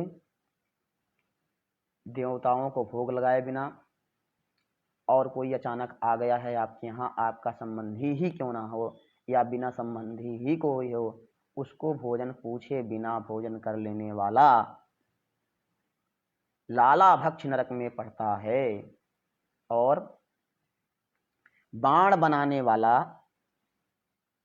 देखिए बाण बनाने वाला भी वेधक नरक में जाता है। जो मनुष्य, बाण बनाने वाला क्या है, ये भी कह सकते हैं जो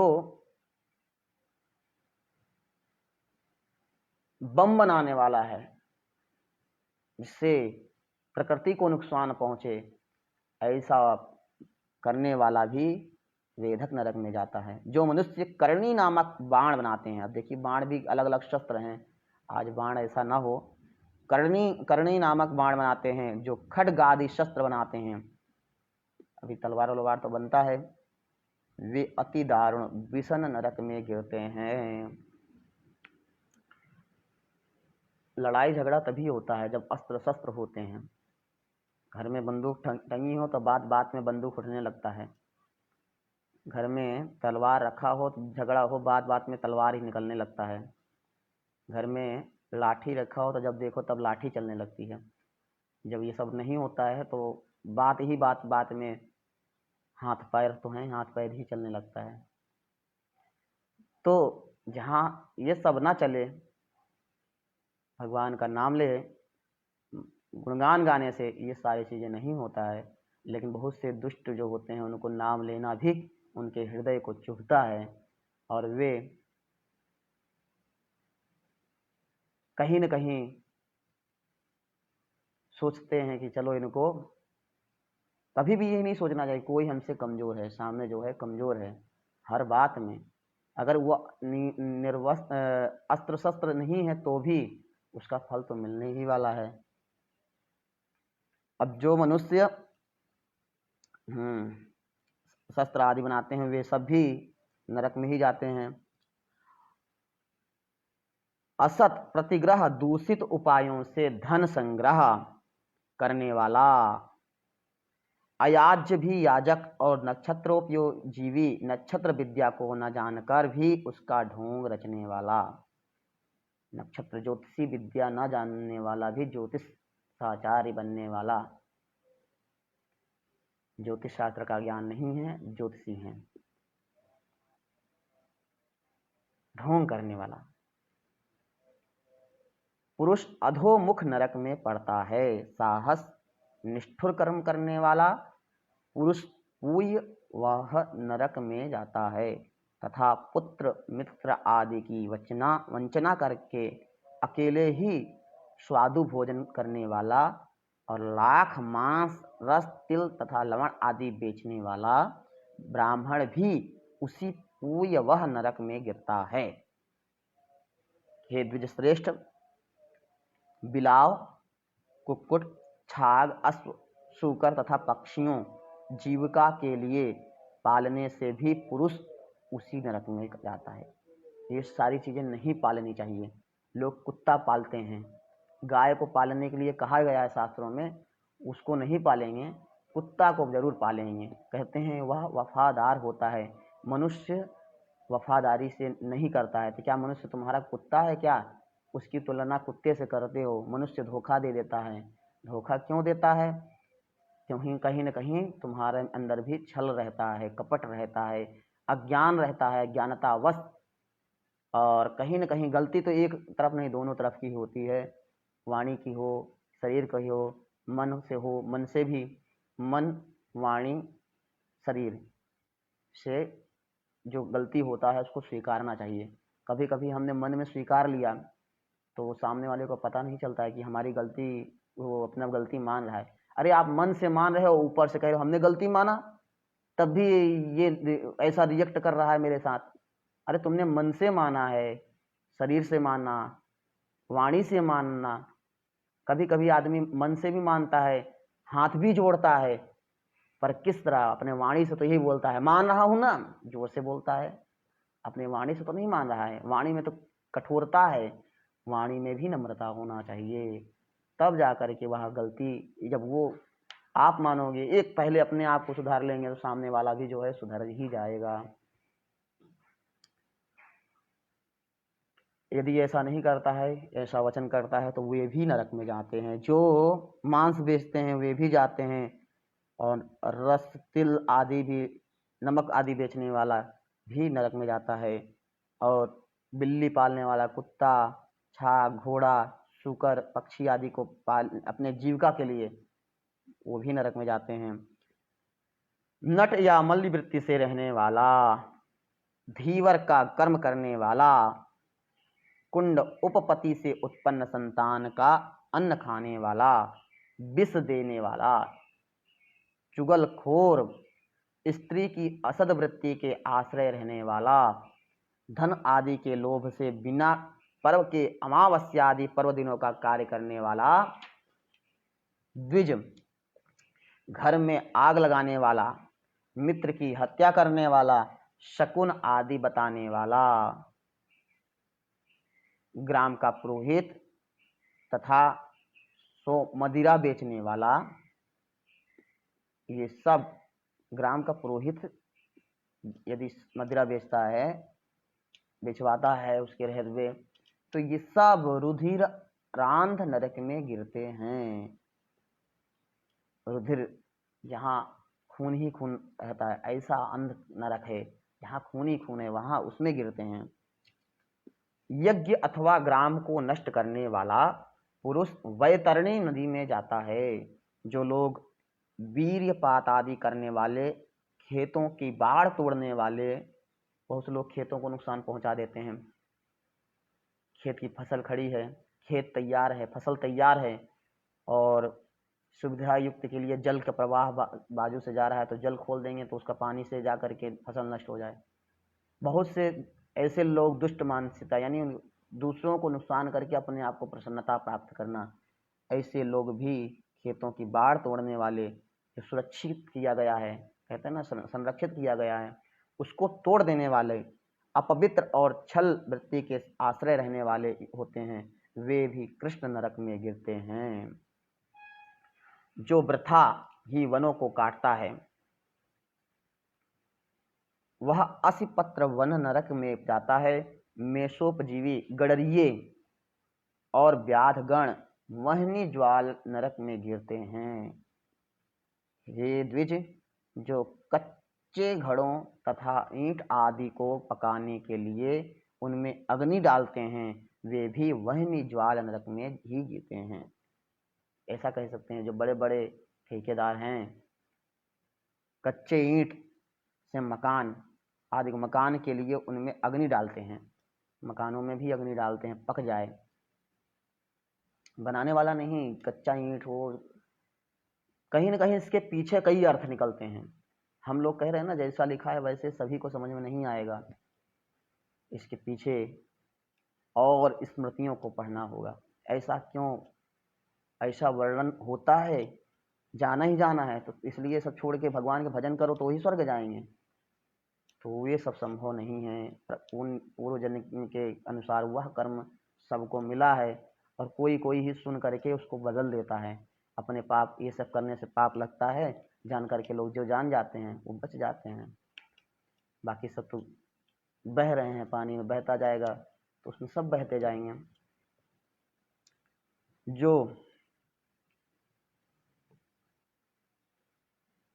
घड़ों अथवा ईंट आदि को पकाने के लिए उनमें अग्नि डालते हैं, वे भी जाते हैं। व्रतों को लोप करने वाले अथवा अपना आश्रम से पतित दोनों ही प्रकार के पुरुष संदंस नामक नरक में गिरते हैं।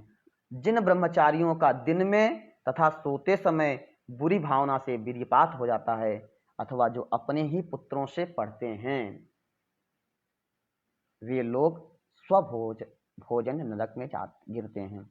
इस प्रकार ये तथा अन्य सैकड़ों हजारों नरक हैं, जिनमें दुष्कर्मी लोग नाना प्रकार की यातनाएं भोगा करते हैं।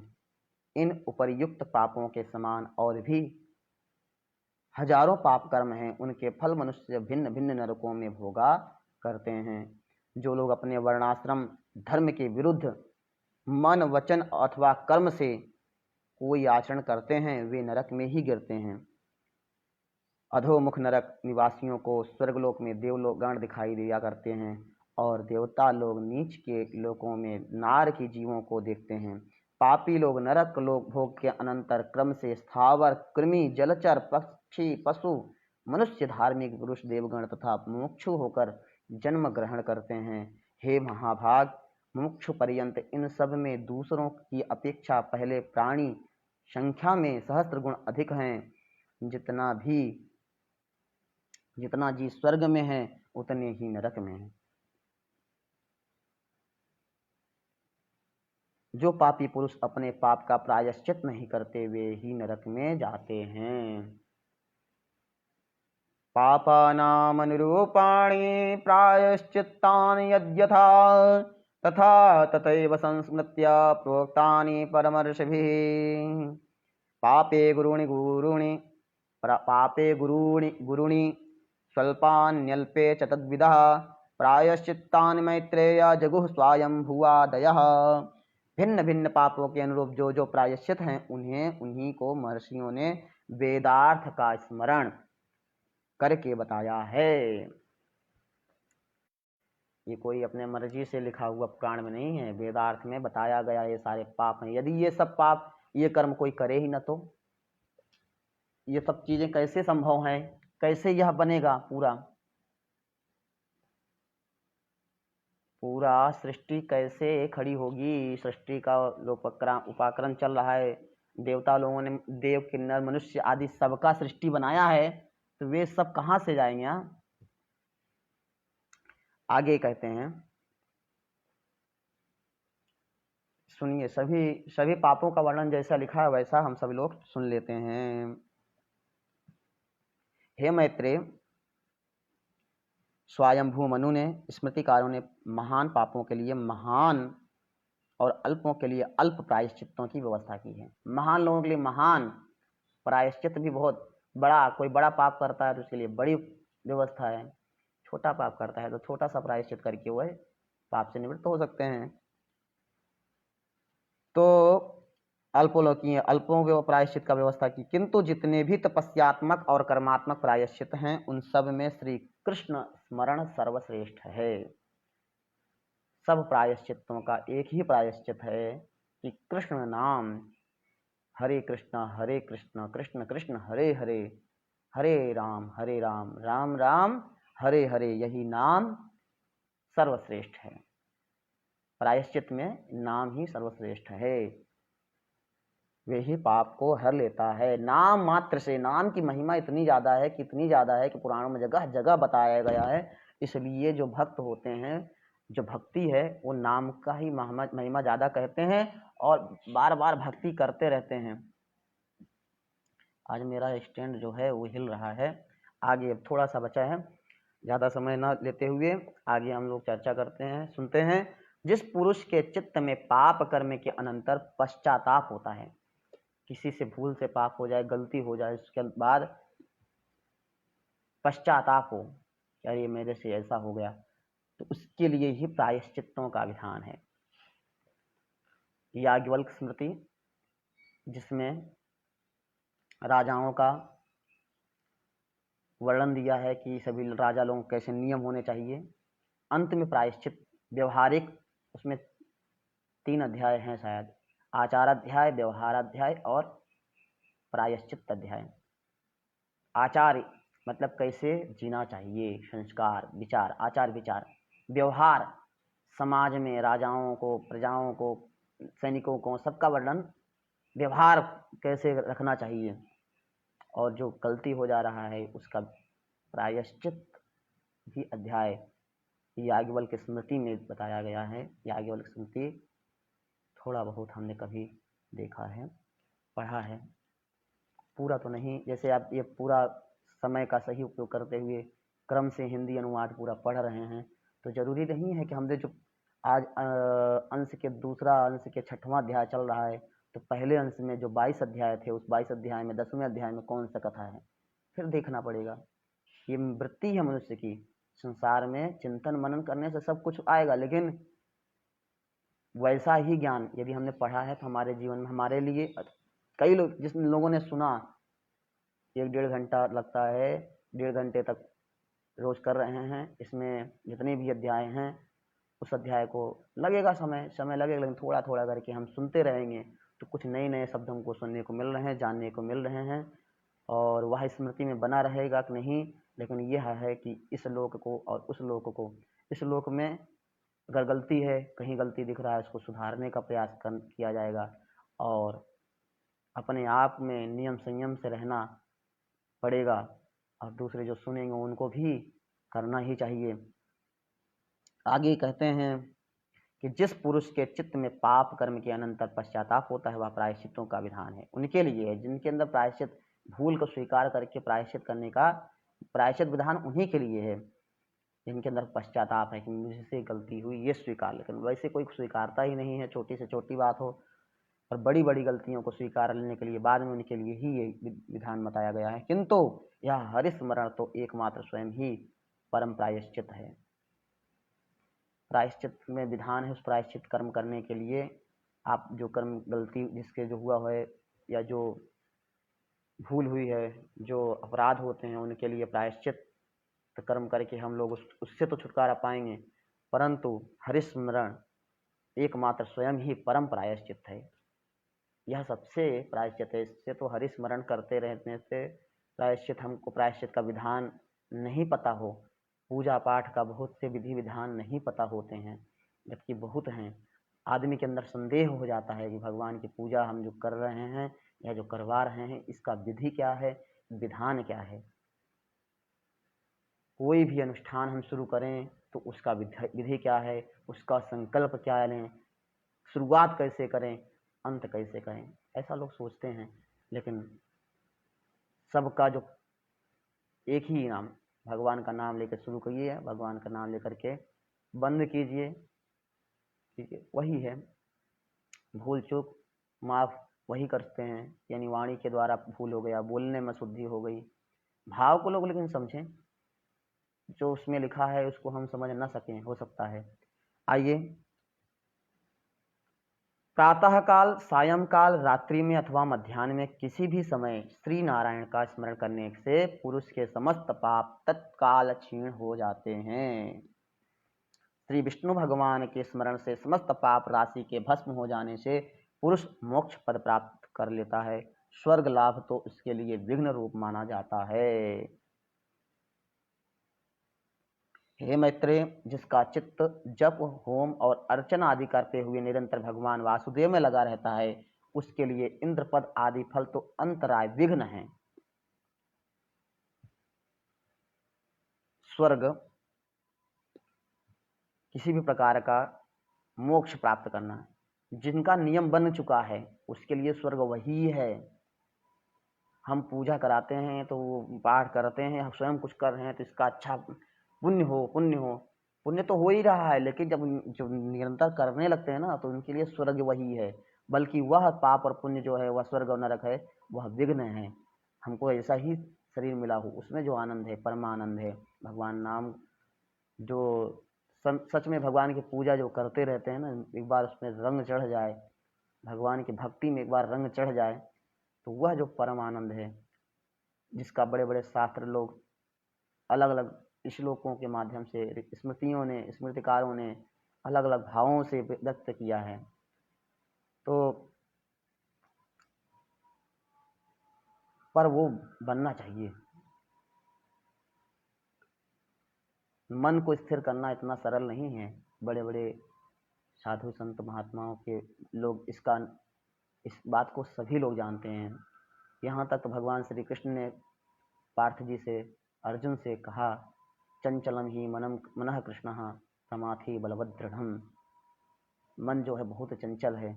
तो ये चंचल, ये कई बार सभी लोग जानते हैं मन चंचल है। जो लोग नहीं सुने हैं वे भी जानते हैं कि मन लगता ही नहीं है। हम कुछ करने बैठते हैं तो मन लगता ही नहीं है। सही बात है, सभी के जीवन में बहुत से लोगों को पढ़ने का मन ही नहीं करता, सुनने का मन ही नहीं करता, और भी तो मन स्थिर नहीं रहता। तो मन को स्थिर करने के लिए अभ्यास की बहुत आवश्यकता होता है। एक दिन, 1 घंटा, 1 मिनट, धीरे धीरे बढ़ते बढ़ते अभ्यास करते करते जब वो मन स्थिर हो जाता है तो बड़ा ही आनंद, फिर आनंद का, उस नाम का आनंद तभी आ सकता है। मन जो है आपका मित्र भी है और शत्रु भी है।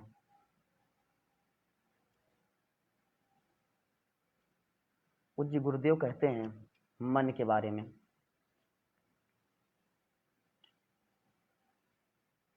मन को वश में राखिए, मन है पक्का मीत। मन को वश में राखिए, मन है पक्का मीत। और परब्रह्म को पाइए, मन के ही प्रतीत। मन के द्वारा ही परब्रह्म में मन लग गया, कृष्ण में मन लग गया, तो मन के द्वारा ही हम ब्रह्म को पा सकते हैं। और शत्रु कैसे है? मन का कहा न मानिए। कहाँ पर कहा न मानिए? जब हम देख रहे हैं, शास्त्र उनके लिए है जो विवेकी हैं, बुद्धिमान हैं। मूर्खों के लिए शास्त्र नहीं है। शास्त्र तो जो लिखा है विवेकी हैं, जो जानना चाहते हैं, जो जिज्ञासु हों, वही शास्त्र को उठाते हैं, पढ़ते हैं। जो भोग में ही लिप्त हैं, अपने बुद्धि को संसार में ही और आगे लगाना चाहते हैं, और बड़ा से बड़ा आदमी बनना चाहते हैं, लोगों को अपना जूता समझते हैं कि हमारे पैर के नीचे रहें, वे लोग शास्त्रों में रुचि नहीं रखते हैं। वे सब लोग के लिए नहीं है।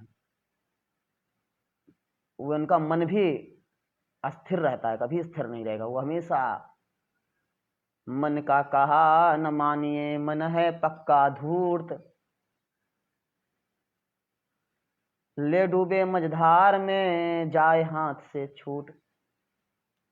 मन के यदि कहा मान लिया, ऐसे लोगों के जैसे पाप करना है उसमें यदि मन लगा दिया, जानते हुए भी कि इसको करने से कोई कुछ मिलने वाला नहीं है, अपना ऐश्वर्य मिल रहा है, अपना भला हो जाएगा, एक झूठ बोल दिया तो हमको उससे बच गए। मन का कहा वहां मान लिया, कहीं कुछ डला है, उसको हम लेने गए। हम कैसे लेने गए? मन के कहने पर। मन ने कहा कि वो पैसा गिरा है, इतना पैसा रखा है, उठा ले। किसको कहा? पहले मन ने कहा पैर को, अब पैर जा करके कहा, मन आदेश कर रहा है सबको। यदि पैर जाए ही ना, पैर को जहाँ जाना चाहिए वहाँ जाता ही नहीं, पैर जाता कहाँ है? मन जब हमारा मंदिर की जगह दूसरी ओर हो तो वहीं जाता है, पैर वहीं जाता है, मंदिरालय में जाता है। मंदिरालय नहीं है, मंदिर मंदिरा में जाता है, ठेके पे जाकर रुकता है वहां पर, और वहाँ हाथ लेता है, मिलाता है, पीता है।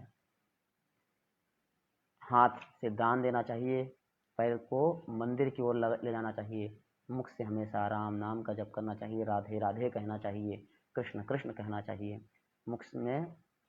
मुख तभी पवित्र है, अन्यथा गाली गलौज कहने से मन में यदि पाप रखे रहेंगे तो वही निकलेगा, वही कहा मानेगा। मुख जो है उसी का कहा मानता है, मन का कहा मानता है। जब कहा मानने लगता है तो अपना विवेक जो है उसी अनुसार, मन का कहा नहीं मानिए। इतनी बात बता दिए, पहले मन का कहा मानिए, पहले कहते हैं नहीं मानिए। तो क्या करें? जो नहीं मानते हैं वे लोग डूब जाते हैं, उनके हाथ से राम नाम छूट जाता है। और जो मन का कहा मानते हैं, जो मन को कहा नहीं मानते, जो मन को बस में कर लेते हैं, अपने अनुसार, मन के अनुसार नहीं, अपने अनुसार चलते हैं, वे लोग परब्रह्म को पा जाते हैं, आत्मज्ञान को प्राप्त करते हैं।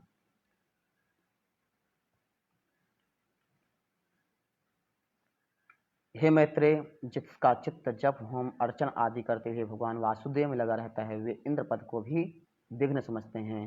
कहाँ पुनर्जन्म के चक्र में डालने वाली स्वर्ग प्राप्ति और कहाँ मोक्ष को सर्वोत्तम बीज वासुदेव नाम का जाप। इसलिए हे मुने, श्री विष्णु भगवान का अहर्निश स्मरण करने से संपूर्ण पाप क्षीण हो जाते हैं। कारण मनुष्य फिर नरक में नहीं जाता। चित्त को प्रिय लगने वाला ही नरक है, हाँ, चित्त को प्रिय लगने वाला ही स्वर्ग है और अप्रिय लगने वाला ही नरक। जैसे सुख और दुख का लक्षण हम सभी लोगों ने सुना था। सुख और दुख वास्तव में है क्या? हमारे अनुकूल और प्रतिकूल। जब हम मन को ठान लेते हैं कि यही है, हम जो कह रहे हैं वही लोग सामने वाला सुन ले, बड़ा अच्छा है, वो जो सुन रहा है वो बड़ा अच्छा है। और जो हमारे अनुसार चल रहा है, जो हम कह रहे हैं वो हो जा रहा है, तो वही हमारे अनुकूल होने की वजह से वहीं पर आपको सुख का अनुभव होता है। और जो आपके विपरीत होता है, नहीं, आपको किसी ने कहा, पिता ने कहा पुत्र बेटा ये काम करो, बेटा यहाँ आओ, और बेटा ना आकर के सामने से जवाब दे करके चला जाए, आपका कहा भी नहीं माने, और वहीं आपको दुख होता है। तो यहाँ ऐसे चित्त जो है, बुद्धि जो है, जो प्रकाश, चित्त की प्रकाश हो जाए, चित्तमय, चित्त वृत्ति जो है, वृत्ति हमारी किस में लगी रहती है, वृत्ति बन जाता है। और चित्त जो है शुद्ध प्रकाशमय हो जाए और चित्त को प्रिय लगने वाला जो चित्त है वो भगवान में लग जाए।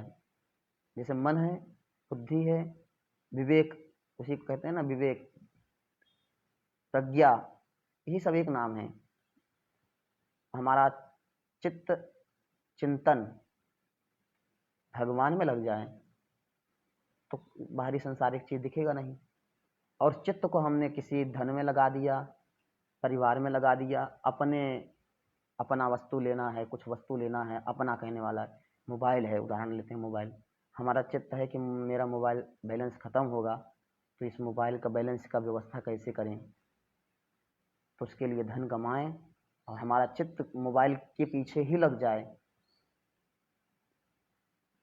और जब बैलेंस रहेगा, प्रिय लग रहा है, अच्छा लग रहा है, और बैलेंस नहीं हुआ, अप्रिय लगेगा।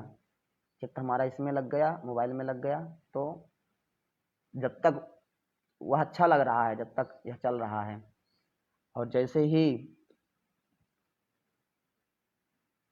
और यही स्वर्ग है, स्वर्ग का अनुभव सही, साक्षात स्वर्ग यही, सही उपयोग हो रहा है, यही स्वर्ग है। जैसे ही विपरीत होगा तो वह अप्रिय लगने लगेगा, तो यही लगेगा कि हम जीवन में अपने चित्त को सही ढंग से नहीं जिए, तो वही नरक का है, समझिए। यही सब है। चित्त को प्रिय लगने वाला ही स्वर्ग है और अप्रिय लगने वाला नरक है। हे द्विजोत्तम, पाप और पुण्य ही के दो दूसरे नाम नरक और स्वर्ग हैं, जबकि एक ही वस्तु सुख और दुख तथा ईर्ष्या और कोप का कारण हो जाती है, और उसमें नियम स्वभावतः ही कहाँ है, उसमें वस्तुतः नियम ही स्वभावतः कहाँ है, प्रश्न कर रहे हैं। क्योंकि एक ही वस्तु कभी प्रीति की कारण होती है, वही दूसरे के समय दुखदायिनी हो जाती है,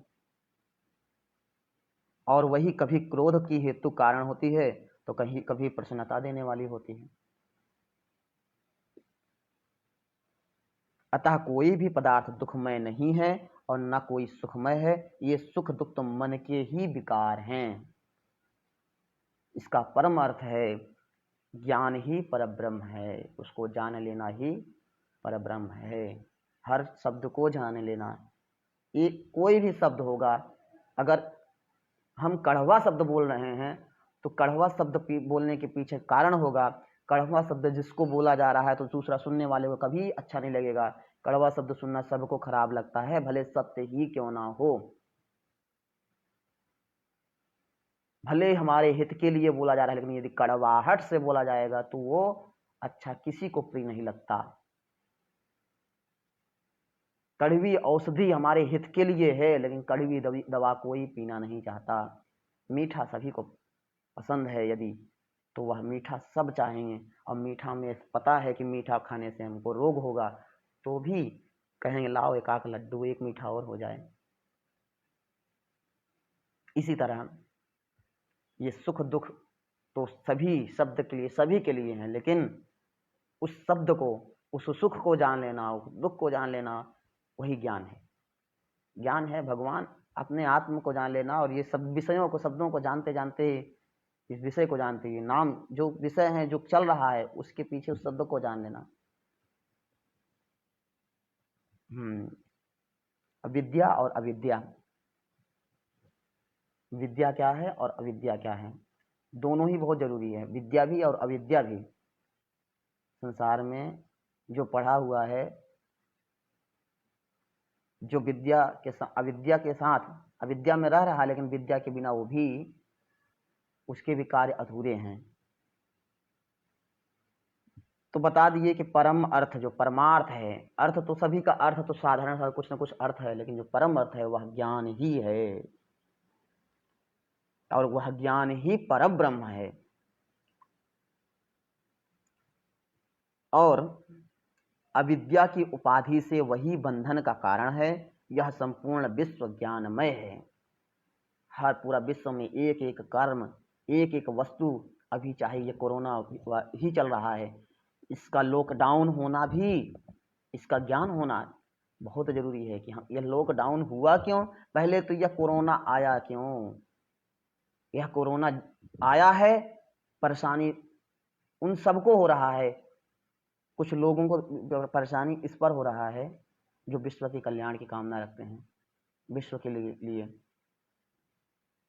उनको ज्यादा परेशानी, और जिनके पास पर्याप्त धन है, एक पुस्त नहीं, कहते हैं 7 पुस्तों का व्यवस्था है सबकी, ऐसा नहीं सबके पास नहीं है तो क्या हमारे पास खाने की व्यवस्था है तो मैं ये कह लूं कि मेरे पास है तो आपके पास है।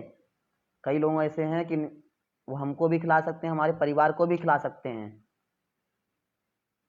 न जाने कितने हमारे भाइयों को खिला सकते हैं, और उनको ये भी नहीं पता है कि मैं कितनों को खिला सकता हूँ, मैं खा भी सकता हूँ और खिला भी सकता हूँ, पर वो मैं और आप न खाने वाले हैं, न खिलाने वाले हैं, न चिंतन करने वाले। विश्व का कल्याण जो करने का मार्ग है, एक दूसरे के हित के लिए, मनुष्यत्व को दिखाने के लिए, दिखावा नहीं करने के लिए, सच में जो सेवा करते हैं, सेवा भक्त और भगवंत का जैसा सन्निकर्ष है, ऐसे ही हम सभी लोग भगवान के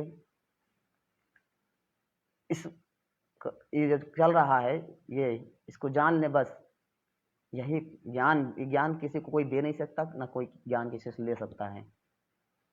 जब ऐसा बड़ा और छोटे का रहता है संबंध ना, कि ये छोटा है इससे क्या ज्ञान लें, ज्ञान किससे लें, ज्ञानी से लें, ज्ञानी है नहीं। तो ज्ञान पुराण से लीजिए, पुराणों में बहुत ज्ञान छिपा हुआ है। गुरु जी पुराणों को जानने वाले हैं, वेदों को जानने वाले हैं, गुरु वचनों को सुनिए, वह संपूर्ण विश्व ज्ञानमय ही है, पूरा विश्व ज्ञानमय है। उसका उदाहरण गुरु जी भी देते हैं, तब आपको पता चलता है यह संसार वास्तव में है क्या। ज्ञान से भिन्न अगर और कोई वस्तु नहीं है।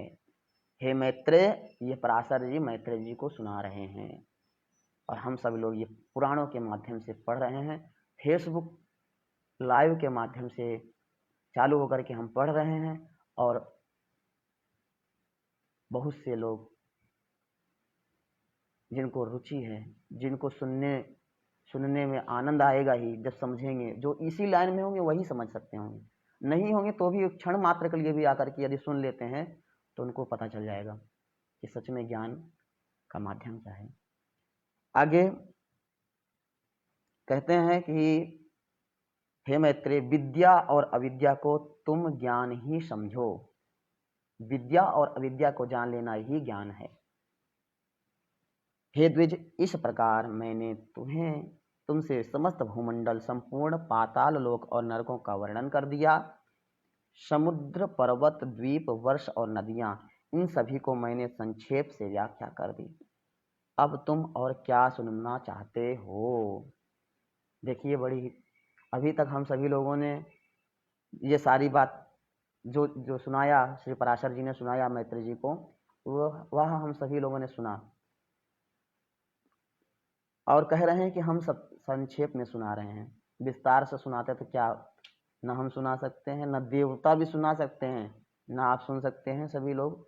इसलिए आज के दूसरे अंश का यह 6वां अध्याय यहीं पर समाप्त होता है।